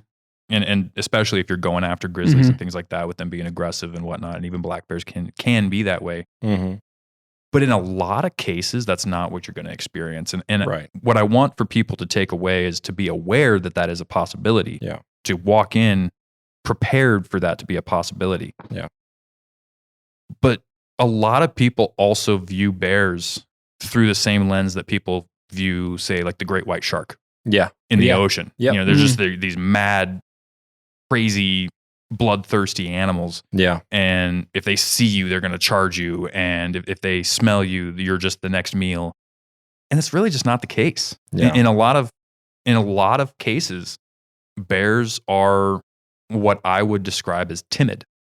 Yeah. You know, they're going to smell you coming, or they hear you coming. And like you said, they're going to back away. It's a natural fear of human beings, which is instilled in them by God.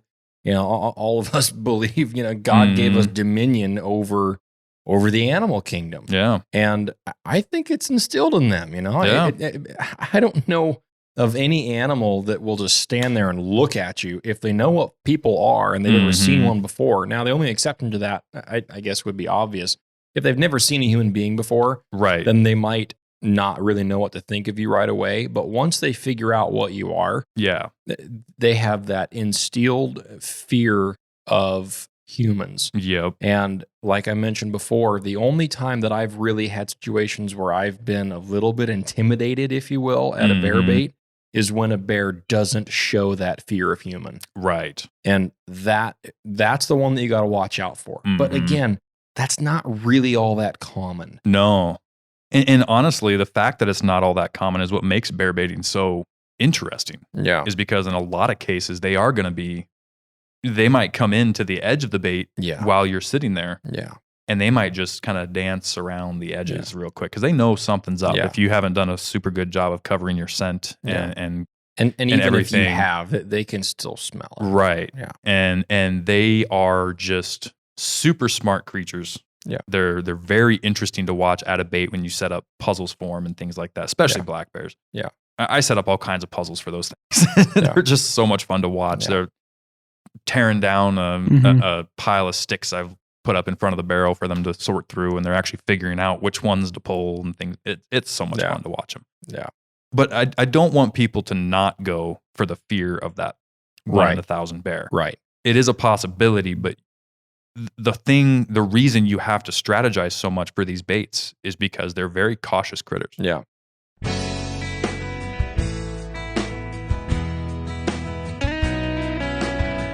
Hey guys, if you've listened to the show for any amount of time, you've likely heard Dalton and I go back and forth about bullet construction and how I like rapid expanding bonded core bullets that leave massive wound channels. I've also stated I would never use a monolithic bullet. Well, I'm here to tell you about the company that finally changed my mind. Hammer Bullets produces what I would consider the most premium and best working monolithic bullets on the market today.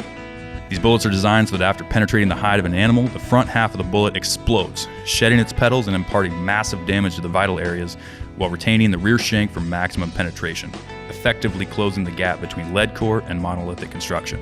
The guys at Hammer designed these bullets with 100% focus on how they perform once they reach their destination. But don't let that fool you. These bullets have amazing VCs and have specialized pressure grooves built in for amazing inherent accuracy.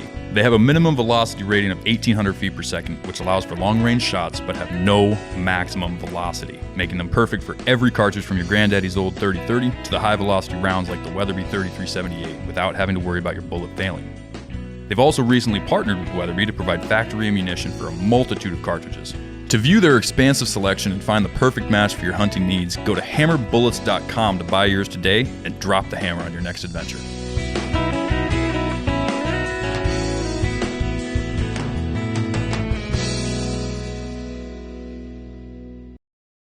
by far and away, I think, and we would all agree, is that the most important thing you can do to, I guess we'll just say, to trick a bear into coming into a bait while you're there, is having enough scent to make them more interested in the bait than they are scared of you. You've got to get their stomach to overpower their brain. Right. That's a great way of putting it. And the whole fear of bears thing, you know, there's the old saying that I know we've said before, but prepare for the worst, hope for the best. You're probably not going to have any problems. Yep. But that's if you exercise caution. Yeah. If you go in unprepared, not ready for the worst, and something does happen, right? Even if it wasn't going to end poorly for you, it might scare you so bad that you think it was going to end poorly. And if you don't know how to read their body language, and again, I'm going to reference Mariah's article. In order to be able to read a bear, you got to see it. Yeah. And when you see it, you can get that visual reading of, are their ears pointed up? Are they trying to pay attention? Are they sniffing the air? Are they just curious? Like, what is this? What's going on? Yeah. Or are they, you know, head down, looking into through the top of their eyes, and their hackles are up, and they're pounding the ground, and they're and they're woofing at me?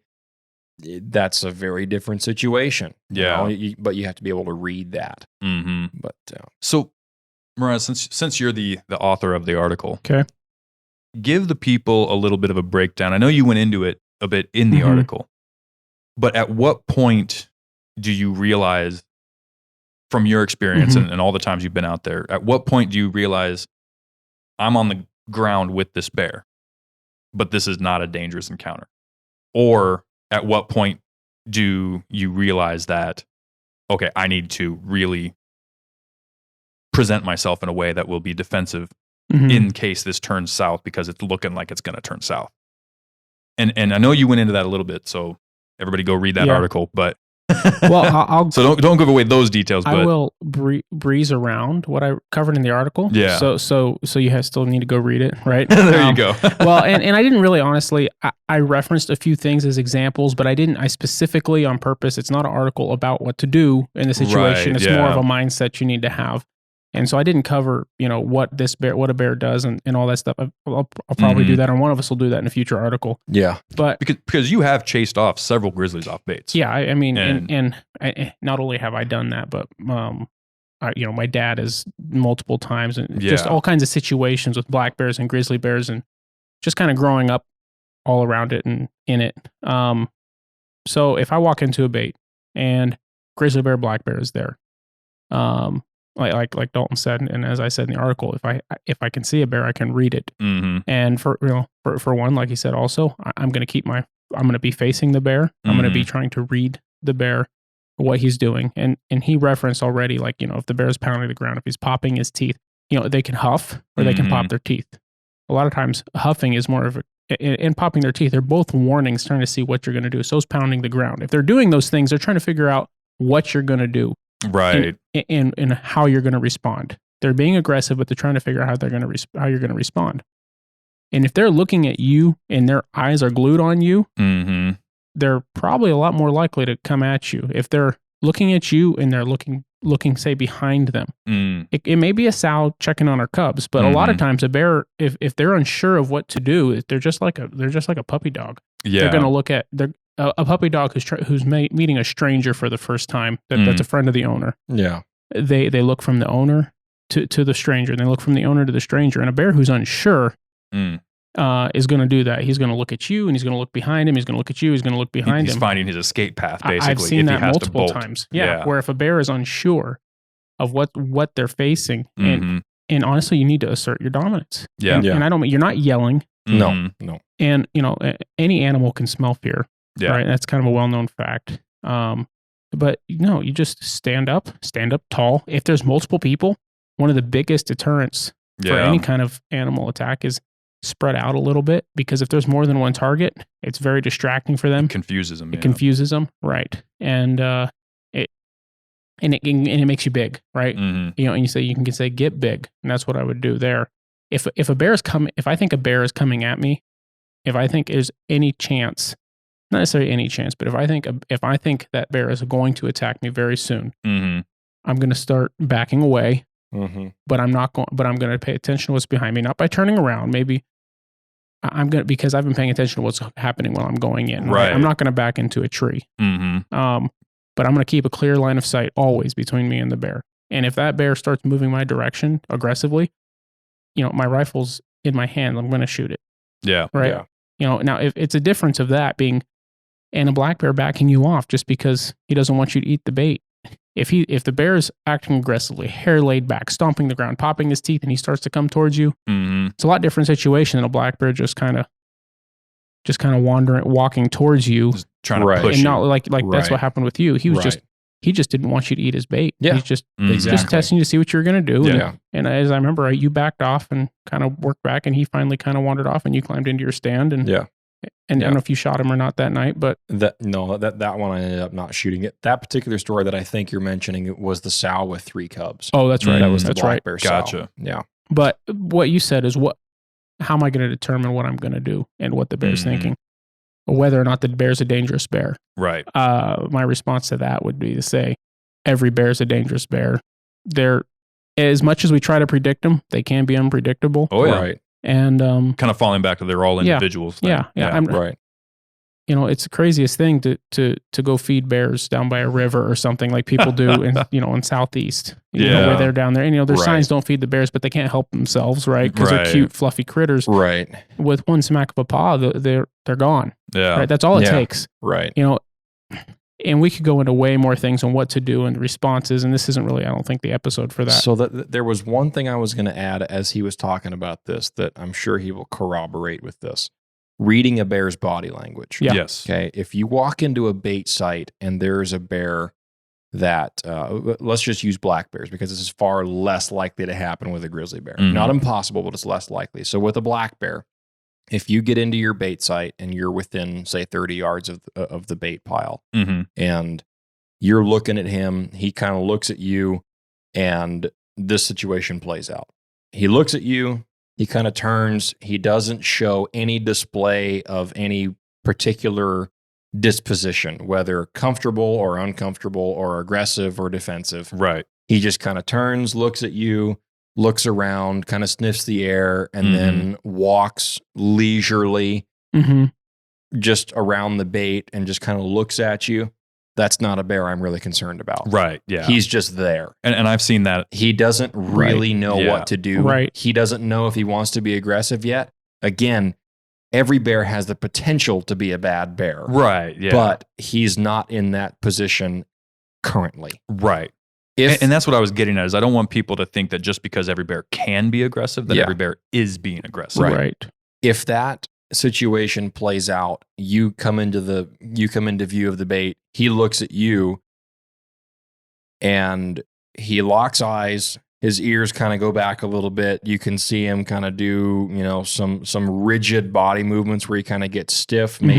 Maybe he pounds the ground once or twice. You might hear a little popping of his teeth, or he might woof a little bit. Again, black bear. And then he kind of walks, but he's kind of looking at you as he walks. Just because he's moving and walking around the bait doesn't mean he's not aggressive. That bear is being defensive. Yes. And that's really important because just because a bear is kind of walking around and looks like he might be comfortable, his body language and how he walks, how he's posturing, how slowly he walks, if he's looking at you as he's walking, that's a different situation than a bear that just kind of looks at you, gives you a glance, and then just kind of walks around and just kind of retreats a little bit. That bear just wants to eat and be left alone, right? Odds are that bear, you're going to climb up into your stand, and that bear is going to come right back out and you're going to get a shot. Yeah.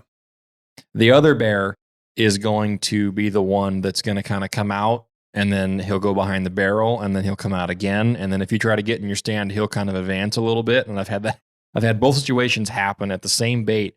And one of them I think was with the same bear. I don't know 100% certain that it was, but I think it was the same bear, and on different days acting very, very differently. And maybe it was at the first time, because this is the way it played out. He was situation A on day one. And then I was in there a couple days later, and I think it was the same bear. But now he knew what I was. Now he knew what I was doing. He knew I was going to hang out there for a while, maybe. Right. And now he didn't like me being there. Mm-hmm. He changed his disposition. Yeah. But again, just because a bear is kind of walking around and moving and not charging you and not bluff charging you and not being super vocal doesn't mean that he's not going to start acting defensively. Right. Mm-hmm. Now, that same situation, where a bear just kind of lumbers off and, stays in sight and kind of maybe walks around the bait a little bit, watching you, at any second, he could come at a full charge, ears back. Yeah. I mean, crouch down, low to the ground, and he's going to come like a bullet train. Yep. And you got to be ready for that. I was just going to say, it can happen in the blink of an eye. At any second. Yeah. Last year, my wife, and you were there too, and with your wife and with my sister-in-law, you guys were all in there at a bait site together. Yeah, we were. My wife and her sister-in-law were in a ground blind in my pop-up blind, and you and your wife were up in the tree stand. And a very mature black bear came in and walked around the bait a little bit and walked within, I think it was under 10 yards. It was. I had my rifle pointed at it. Of that ground blind. Yeah. And my wife has a great picture. Her sister took a photo over her shoulder of my wife with her 357 mag pointed right at the bear's head. Yep. And you can see the revolver in the bear's head, and it was like right in line. This big old pumpkin head of a black bear just poking out from behind a tree, just looking. But that bear just didn't know what to do. I don't know if he just didn't ever really have any interactions with folks. It's possible. It was really interesting when he came in. Yeah. Because he just it was very slow. Yeah. It was very intentional. Yeah. He just walked right in and just kind of meandered around. I mean, he probably poked around for 4 or 5 minutes before he ever investigated the ground blind. Yeah.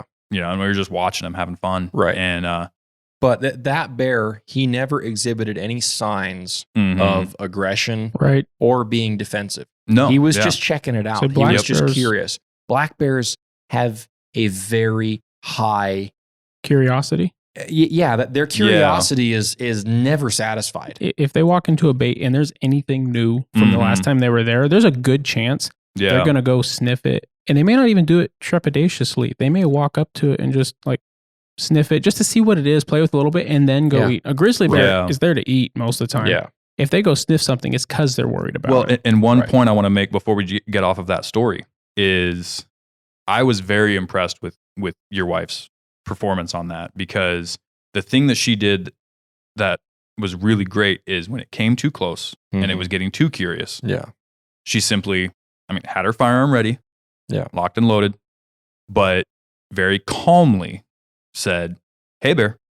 Yeah. It wasn't yelling. It wasn't high pitched. It wasn't, "Hey, bear." It was, "Hey, bear." Yeah. And that's all it took. And that bear looked at her and was just like, "Oh, there's somebody in there." Yeah. And just kind of turned around and just meandered away. And it wasn't like you said, and that calmness of demeanor. Right.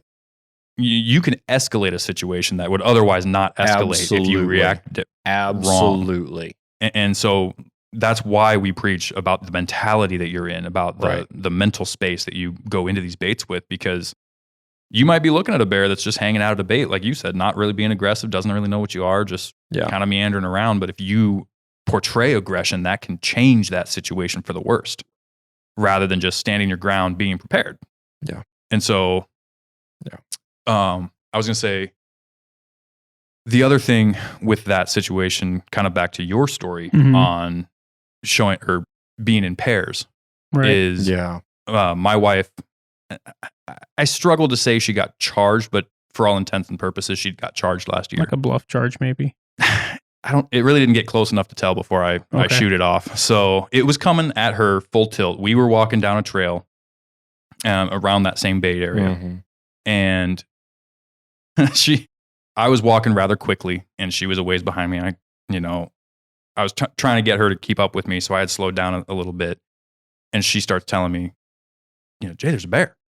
There's a bear." I turn around, I'm like, "What?" Yeah. And I look behind her, and there was a black bear coming at her full tilt boogie. And so I just immediately ran back and jumped on the trail, and basically I raised my scope, but I wasn't real confident in the shot, and I just yelled at it. Just, "Hey!" and it hit the brakes like crazy. I'd never seen a bear turn that fast before. Yeah. But I think that's a large reason for it, was just it thought she was alone. Yeah. And it thought she was there by herself. And that really, you got to exhibit an extra level of precaution if you are going to be one of these people going into your baits alone, which all of us do. You know, we all go into our baits alone. We all go in there to either sit or to restock or to tear down alone. Honestly, it's one of the most awesome things to do is to go into a bait by yourself, hunt it by yourself, kill a bear by yourself. There's just something about it. But there is an extra level of caution you have to apply when you do that. Yeah. And I feel like that's where a lot of guys start with that complacency. Is they'll go in there alone and nothing bad happens, and they start to think that nothing bad can happen. Yeah, and that's when you get in trouble. There's nobody there to cover for your mistakes if you're by yourself. And I know that's the obvious, but people don't act like it. You know, they go into a bear bait, and I know we've already used the term, but willy nilly. Yeah, and they just I'm just walking in there watching the flowers grow, and boom, there's a bear at 10 feet. Oh man! And then they freak out, and then the bear is going to react. Okay, this is a really good way of illustrating this. Mm-hmm.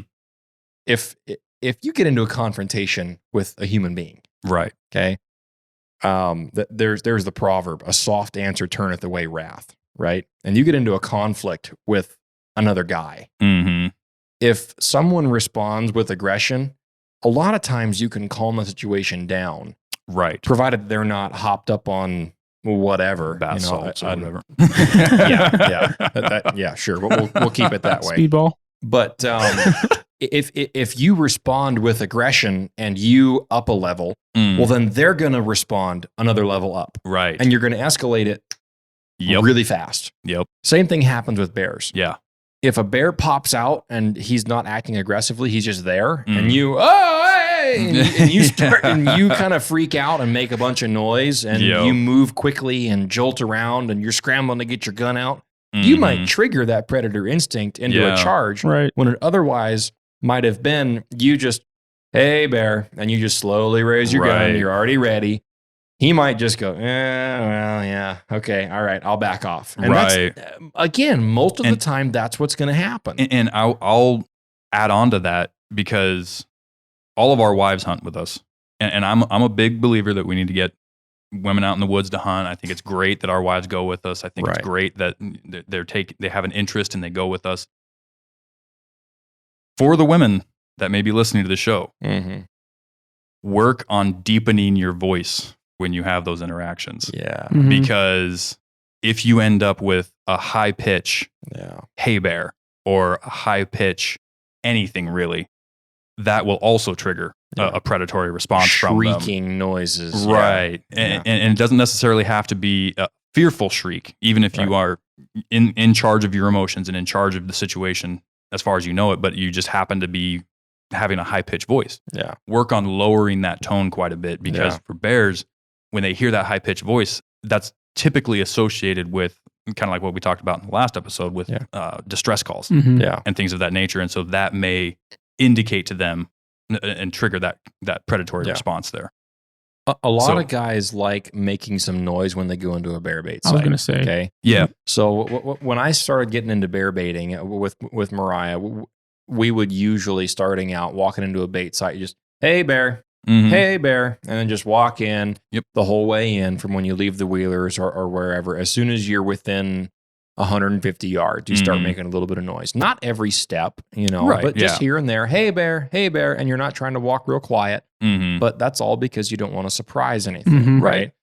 Mariah's dad does the same thing. He walks in talking, carrying on, not talking loudly, but just talking to a bear, just trying to be calm. I don't usually do that anymore because, I've gotten away from that, but I'm not being silent either. Yeah. Now, if I've got a bear that I know is on there a lot and I want to kill it and I've got a rifle, that as soon as I come into view of the bait, if he's standing there, I know I'm going to shoot him, I'll be dead silent. Right. And that's kind of risky in that if there's one closer than I think, that you surprise. That I surprise, that could trigger a bad response. I would say That's it's an advanced move. That's not for most people. Well, and there's a lot to be said for visibility too. But yes, how far can you see your bait from? Right, and that's part of strategizing where you put a bait. I always put a bait where I can always see the barrel and my indicator stink bucket before I get in the zone, if you will, before I get in the red. Right. That's so that I can kind of bend down and look through the gaps in the trees or the brush or whatever, and I can see, has it been disturbed? Is there likely a bear standing right there, or can I even see the bear right there if he's at the bait pile? And I've killed bears doing that. Yeah. I've killed a couple sneaking into a bait site, sneaking into the tree stand, and they have no idea what just happened. Yeah. Obviously not when I'm dumping bait there and making a bunch of noise. But if I go in without bait, if I just baited it up the night before and I go in there real quiet, I just go in, grab the SD card, and I'm up the tree and I'm silent, right? Yeah. I've killed a few bears doing that, and I've killed one with my bow on the ground while I've approached a bait. Yeah. There was a bear that just stepped out, and I hunkered down, got on my knees, and got behind some brush, and he walked right in, and I shot him with my bow. Usually my move is not talking, but I do make noise in whistling. I started doing that last year too. So I have found... I can't whistle, so... I have found that... we'll get you learned up. I have found that some Lots bears... of people have tried. Human voice, some individual bears just don't... They get uncomfortable. Yeah. And I've had bears that I've actually run off of bear baits and had them not come back for a while because I talked.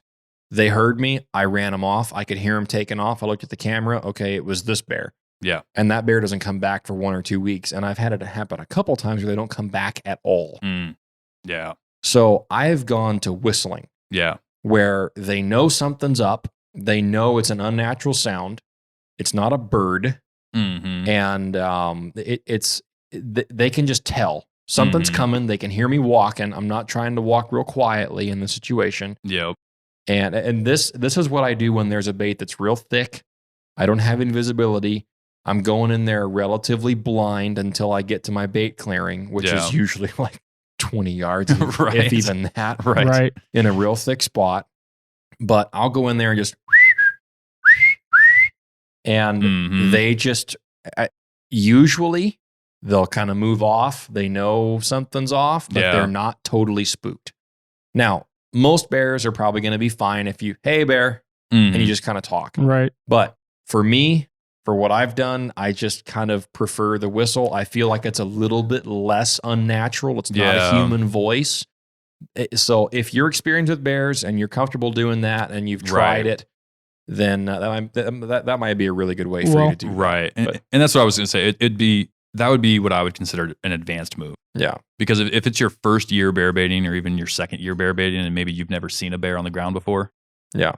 Going in, hey bear, will provide you an opportunity that you can get some experience seeing bears and witnessing bears. Definitely start by talking. And I'm a huge proponent to watching bears at your bait. Yeah. Don't just shoot the first thing that walks in unless it's a monster, but take some time and actually watch these bears interact with the bait, with you, with each other, learn the bear, and then pick which one you want to shoot. Don't go in so ready to pull the trigger and get trigger happy that you never actually learn the creature because you don't watch it too fast. So what I was going to say with that is, depending on the bait has a lot to do with the fact that how much I'm going to want to alert a bear that I'm there. If it's a bait, I'm nose covered up in grizzlies. Yeah. I'm a lot more. I'm going to talk a lot louder. Yeah. If it's a bait that's only black bears, if I talk at all, a lot of times, if it's only black bears, I'm not super worried about it. Most black bears don't react on surprise like a grizzly bear will with that predator reaction. And for years my dad never did that because like I said, I baited with him since I was 7, and we would walk into baits as quiet as we could be, just to listen. And when there's only black bears in the woods and you've never seen a grizzly on the bait, there's not saying there won't ever be one, right? But you're a lot more likely to just be safe doing that. And like I said, with visibility, a lot of times the places we put our baits, the most visibility you have is what's at your bait, which is 20 yards. Yeah. And like Dalton said, there's a couple spots where you've either cleared brush or if you duck just this way and look at this angle, you can see the bait. So you'll be able to see if there's bears there. You'll be able to see, some kind of marker you've put up that they'll knock down to know if a bear's been there. Yeah. And so, if it's only black bears, I may not say a word going in. But if I know there's a bunch of grizzlies or even 1 or 2 grizzlies on that bait, I may not talk a lot going in. I may get off my wheeler. If I'm wheeler hunting, I may get off my wheeler as quiet as I can, load up as quiet as I can. But then walking in at some point, just, hey, bear, once or twice. Yeah. I walk noisily. I'll bang something against a tree, like a stick. Well, with a grizzly bear bait, I 100% agree with that. Right. If you know you've got a lot of grizzly bears there, then you need to be talking. Right. Now, when I get on the bait, I'm as quiet as I can, except for I let the noise of the bear bait dumping out, because that's kind of a, that's like the dinner bell, right? Yeah. Yep. Now I'll say I have gone into several baits quiet, especially when I know I'm very likely to have a bear either on the bait at that particular time or resting shortly away from the barrel that I don't want to spook off. Right. And I typically set it up so my trail hits my tree stand first. That way I'm not walking around my bait. I'm not walking past my bait. I'm not walking anything. And we'll get into a lot more of that when we talk about the actual setup of a bait. But I will come in and 2 of the baits that are my favorite, I actually, similar to what you were saying, I have spots where I can see the barrel from about 100 yards away. Oh, wow. And it's not a good view. It's not something I could shoot through. There's a lot of brush and whatnot. Yeah. But it's like there's that perfect window right between the low parts of the trees where at this point of the trail, you can kneel down and look underneath everything and kind of see if there's something sitting there. Yeah. As far as going in quiet goes, I have done that a lot on certain baits, but I will usually wait to be quiet until I hit my either yellow zone or red zone, depending on how thick it is. And what I mean by that is there's a circumference around your bait, or at least a particular part on your trail, where you're within earshot and high interaction rate with the bears that might be at your bait. And I call that the red zone. That's where, if you're not locked, loaded, hammerback, ready to go, that line, I literally will usually put a marker somewhere. That's where you get that way. But before that point, I'll usually go in just not worrying about my sound, not worrying about anything like that, because many of the baits that I've gone to, I mean, I've had ones that are 3/4 of a mile to a mile walk through brush to get in there. Yeah. And it's pretty thick at certain points in there. So you really want to be cautious not to surprise a bear when it could be 20 feet away from you and you don't know it. Yep. But what time are we at? We're just over 2 hours, about 2 hours, 10 minutes. 2 hours, 10 minutes? Or so. All right. I think we've got so much to cover with this. Man, we didn't even get close to all things bear baiting. I feel like I misled people at the beginning. Yeah. Well, this is just a taste, and it's really good, especially for the people that are just getting into bear baiting this year. I mean, Alaska has a huge turnover rate, I guess I should say, of people that come and go, and a lot of this applies to people that want to bear bait in the lower 48 too. I want to say there's 13 states that allow you to bear bait right now. Okay. Mostly in the northern region of the country. I'm not even going to pretend to know what all of them are, but I remember that number off the top of my head. Yeah. But a big takeaway I want people to get from this is that there is a lot of caution that goes in. There is a lot of thought process that goes in. You have to mentally prepare yourself. But statistically speaking, bear baiters don't get mauled that often. Yeah. Even though you're putting yourself in that situation close to bears, you're putting yourself in a situation where you're walking into, you've used the reference several times, essentially what they would consider a kill site. Yeah. But the reason for that is, I believe I read somewhere that the most common people that get mauled by bears are hikers and fishermen. And the reason for that is because hikers, especially when they're alone, will oftentimes have headphones in. And that's a stupid move. It is. I see, and to me, I don't see how I could have headphones in hiking in the woods. Like, that's ridiculous. I don't know if it's hikers that are trying to get up, I can see it, especially joggers and things like that. They'll have their music playing in their headphones. They're just out there alone, enjoying nature. With music that's not from nature. Yeah, sorry. But and with anglers, they're more focused on the fishing and they're more focused on the water and what's happening and with their fishing than they are on what's around them. And so it's really interesting to me that the people with the highest level of interaction with bears, which would be bear baiters, have some of the lowest numbers of actual negative outcome interactions with bears because they're just aware. When you walk into this with the right mentality and the right preparedness, and you know how to handle that situation, chances are it's not going to turn bad for you. Yeah. You were in the Army, James. Yeah. Did they teach you Cooper's colors? Cooper's colors? No? I don't think so. So I asked that question because I've got a buddy in the Marines I was talking to the other day, and he was mentioning Cooper's colors, which I'm familiar with, and I'm not going to dive into it, but it's just a color system, and it initially was used by like CIA guys in special operations for just a level of awareness where you're at, and I believe it's white, yellow, red, black. Okay. And white is sleeping.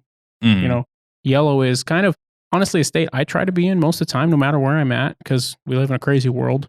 But yellow is just a level of alertness on what's going on around you. What's looking for cues and something that might be going wrong. Yeah. Right. Yeah. And red is actively looking for something to be going wrong. Right. If I was walking through the town in red, if I was walking through Walmart, like red is I'm expecting somebody to try to hurt me.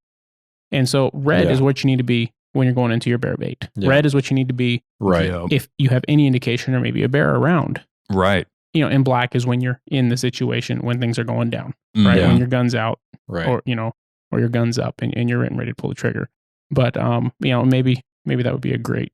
Maybe I just gave away what my next article should be based around. But that's a great way to put it. Hey, you're just teasing it a little bit. Yeah. Well, knowing our rate of getting articles written and out, it'll be a month or two before it comes out. So right about peak bear baiting time. Right. Yeah. Yeah, we do have some good ones that are getting worked up right now. So keep an eye out for those. So I just wanted to make sure we didn't scare anybody off. Oh, no. It's not, there's a reason we're all obsessed with this. There's a reason we all just love doing it. And it's because it is a load of fun. It's a super exciting thing to do.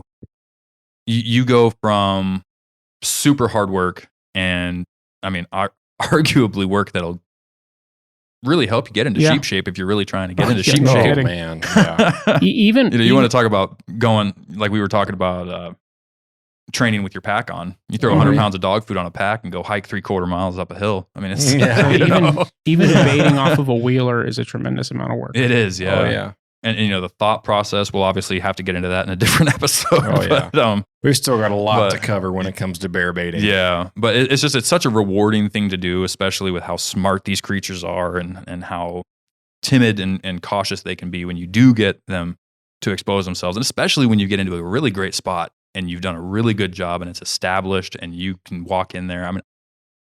There's times you can see multiple bears in one night. Yeah. If you're set up properly, if you follow the steps, if you do your planning correctly. Right. There is no better way to learn bears in an intimate way than at a bear bait. Right. So talking about seeing multiple bears in a night, and I'm just going to touch on this real quick. We can cover it more in another episode. But my dad was talking to me the other day, and he heard, I don't know, on a podcast or something somewhere, how somebody, didn't want to shoot a particular bear or hauling everything from a bear away from a bait site because they're afraid it's going to keep bears from coming in. And that's just not the case almost most of the time. My dad has shot bear. So, man, I just got in the stand. Let me just say here, shot a black bear with his bow. The bears died and flopped behind the stand there 15, 20, 30 yards. Died. Right. Did the death moan. He picks his book back up and keeps reading. And a few hours later, he shoots another bear, both big bears. Right. And that was back in his 3-wheeler days. He's got pictures of legend. Yeah. And like I said, we'll have to have him on here to tell some of these stories. Oh, yeah. For sure. What I was going to say there, you're talking about multiple bears. Oh, yeah. Yeah. No, yeah. Candace this last year, I had her for the first time in a bear bait. We went out and she helped me set it up and we went and hunted it, and we sat there to see if we knew a grizzly was on it. We sat there wait for the grizzly to come in, and she came in and she was a sow that had some 3-year-old cubs with her that she was kicking off. Yeah. She came in, she comes huffing in. Like we said, she sits down, starts chowing down. Next thing I know, I hear another bear coming in. I'm like, hey, there's another bear coming in. And the other bear comes in and just kind of circles up behind the bait and starts to come down towards the bait. And then I hear another one over to the right. I can hear some more sticks breaking. Mm-hmm. And next thing I know, the sow just looks up towards them. They're on a hillside. We're on a kind of a hillside. And she just huffs and just takes off after her 3-year-olds that she was kicking off. I mean, it was just, and they went straight in the direction of my wheeler. Of course, Candace is like, her eyes are big and like, she's never seen bear before, except for at the zoo. And Candace is my wife. Yeah. Okay. Yeah. Anyway, that was just, bears there's nothing more fun in the woods than bears. Yeah. And sure. I know a couple of guys that have shot multiple bears, even with rifles. One buddy of mine, he shot one that was milling around closer to the stand, and the one that had his head in the barrel just kind of looked out, checked out the situation. Oh, that one dropped, put his head right back in the barrel. Right. He ended up shooting both in one night. Wow. And then, and I've heard of people that got walked in on, when they're skinning out another bear or something like that. Definitely. The only thing, now I know I told the story a couple episodes ago, and you just mentioned that your dad has never had that happen where it runs bears off. The only time I've ever hauled out bear carcasses whole, well away from a bait site, is when I want to hunt it the following night, and I don't want to spend an excessive amount of time on the ground spreading scent and making noise, because when I'm taking a bear apart, I'm making some noise. Okay, I'm talking. Mm-hmm. I'm constantly standing up and looking around. Yep. In case something is coming in near me. And I don't want to disrupt a bait site too much while taking a bear apart that would ruin possibly the next evening's hunt. Yeah. That's the only time I'm doing that. Right. Well, I've definitely heard of guys being afraid of leaving a gut pile, and that gut pile is just going to bring in more bears is all it's going to do. I've had it go both ways. But, it depends on the situation. Yeah. But it definitely does. And that's kind of the fun thing about it too, is because each bait site is different and each bear is an individual. So much of it is just your current situation, and you're kind of figuring it out as you go. And it's so much fun. Well, we've arrived on one of the great things of our podcast, and that is our individual thoughts and opinions on the matters. But when I'm bear baiting this year, one thing I'm going to have with me that I haven't had before, but I'm really looking forward to having, actually 2 things, and they're both made by Stealthy Hunter. One's the glassing pad. It's going to be an amazing addition for either in a ground blind or that one tree stand I haul in that I should have gotten rid of last year. That tree stand that you keep saying you're going to get rid of. It's going to be a great addition for some extra support when I'm sitting in a stand way too long. Yeah. And then the rifle cover, that'll be amazing going into a bait. Mm-hmm. There's a good chance it's going to come off pretty quickly. Like we've been talking about, but I wouldn't keep it on while you're walking in. But. Right. But still, if I want to put it on while I'm climbing into the stand or something, that extra level of protection around the scope and stuff like that will be great. Or when you're wheelering into whatever. Right. Especially if I have, if it's me and one other person and I've got, say, one rifle in the gun boot, somebody else is going to have to hold the other rifle. Right? Yep. So, And I got to say, I am ecstatic to throw a hammer bullet into me this too. year. Me too. I want to see what it does at the. All of us so have excited. Hammer bullets from Steve over there. We've been talking to Steve quite a bit about different bullets that we've chosen for different rifles and even handguns. Mm-hmm. Heck, we talked about it for an hour and a half before we started recording. Exactly. I got my Weatherby rifle in here just a couple of days ago, and I already mounted the scope on it, and I've got some reloads that I'm working on right now. Yep. With some hammer bullets, and once I get that worked up and get it shot and figure out what load I'm going to go with, we'll talk about that on another podcast. Yeah. And we'll throw some stuff up on the Instagram as well. Oh, and some load info, and there's not a lot of information out there about this particular cartridge that I got. Well, and you got to be careful giving that information out freely. Well, I don't mean load data. I just mean velocity achieved, what it's capable of, and bullet weight, and just kind of the combo that I went with. And I decided to get a 338 RPM in the backcountry 2.0 with the steel action and the steel barrel without a scope. dry, that gun is 5.4 pounds. Yeah. Very light. And it's an 18-inch barrel with a 2-inch muzzle brake, so it's a 20-inch overall That's gonna barrel be a heck length. of a bait gun. That is going to be a sweet rifle for guiding for the coast. That's coming up here pretty quick for me. And then also as soon as I get back, I'm going to be in the truck probably the day of running out to some bear baits to go do some hunting.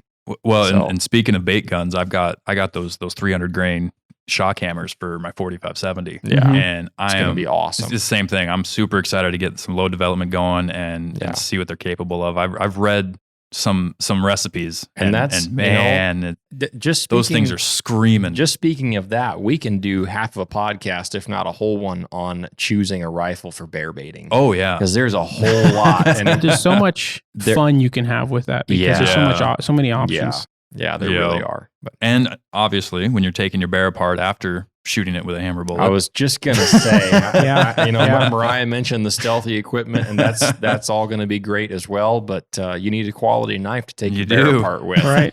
And my Yukon River knives are going to come in clutch on all the bears that I'm on this year with. Both with guiding brown bear hunters on the coast, and then also as soon as I get home, taking black bears apart. Hopefully. Maybe some grizzlies too. I don't know. We'll see. I'm going to be bringing that the hunter in with me to all my baits to take them apart. But I got that Green River Skinner, and I am super excited to flush a bear hide with that. Yeah, I'm really looking forward to taking that Sendero in there. Yeah, taking a bear apart with that. Yeah, you got to say that like you said that a little Western. That's Sendero. Sendero. Well, before you need your knives, you're going to need some scent. Oh yes, and we're going to talk extensensively about which we ones. We will. But in order to get your bears at your bear bait and keep them there and mask the scent of how did Chris say it? Marlboro Reds and Old Spice, which is not what we all smell like, but it's such a good illustration. It is. I re-listened to that podcast and I laughed and laughed. If you haven't heard that, then go back and listen to our interview from last week with Chris Perez. For me, I smell like sweat and whatever I've been working on for the day. Yeah. But to do your bear baiting upright, you got to have your quality scents and attractants, and that is from none other than Batum 907 with Jess. It's a local Alaska company, and we've all killed bears over her products. Yeah. That's not going to change. We plan to kill many more. Yeah, nothing beats Nasty Boar and Salmon Heat, baby. That stuff works like a charm. That blueberry, I still remember. I think that was the first.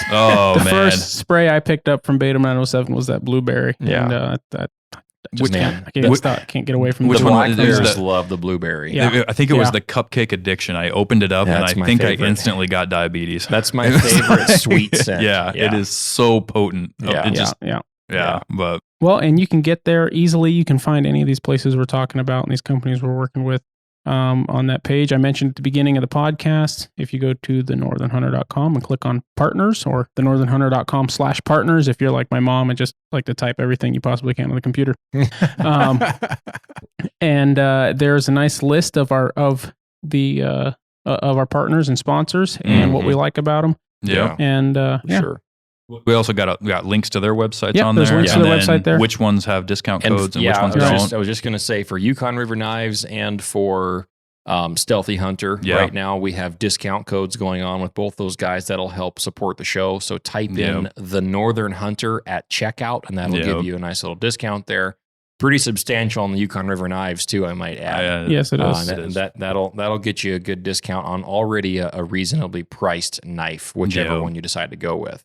But go apply that discount at checkout when you're buying your Stealthy Hunter equipment and your nutrition supplements. I was going to mention real quick, the last several days I've been at a job site at my day job where I've been in and out of a crawl space a bunch, on my knees, crawling around in the crawl space, working, running some ventilation pipe.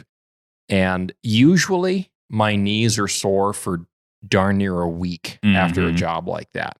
Now, for the last over a month now, I think I've been taking some of the Stealthy Hunter supplements every day, along with my normal vitamins. And one of them is the turmeric, or turmeric, however you want to pronounce that. But the turmeric supplement helps a lot with your joint pain and joint inflammation and recovery. And my knees don't hurt, and I've only been out of the crawl space for a day. Nice. I have been so impressed, and with hiking and pack training lately, I'm not sore like I usually am after a winter off of this kind of stuff. Nice. It has helped, and I 100% believe that it's that supplement that's really aiding in my joint recovery. Yeah, it is a really solid product. It's a huge component to recovery and to rebuilding damage too. And the best part is it's all natural. Yeah. Like it's not synthetic. Your body is an engine. And if you don't keep it well maintained and well oiled, then it's going to fall apart and you're going to have some serious problems. You can avoid it. So get your supplements from Stealthy Hunter and apply the discount code and you'll save some money there. All right, guys. Well, hopefully you enjoyed the episode. We have a lot more to cover as far as bear baiting goes. Yes. So with that in mind, if you are listening to this episode this coming Monday and you have any questions pertaining to bear baiting that you would like us to cover, if you get to it quickly, you'll likely get to us before we record the next episode. So shoot us your questions. You can hit us up on the social medias. If you search at The Northern Hunter on either Instagram or Facebook, you can find us there. You can go to our website at northernhunter.com, thenorthernhunter.com, sorry. And we have a contact button there. If you want to shoot one over directly from your email, it is info@thenorthernhunter.com. And we love answering questions. So if you have any curiosities or anything of that nature, shoot us a comment, shoot us a question, and we will try to get to it as best as we can. Yep. So, and as always, if you like the show, share it with as many people as you can. Give us a good rating. We love those ratings. And we love reading the reviews too. We actually do look at those. So if you leave us a good one, we'll see it. So. But all right, guys. Alrighty. Until next week, get out there, get after it, and good luck. See you next time. Have a good one.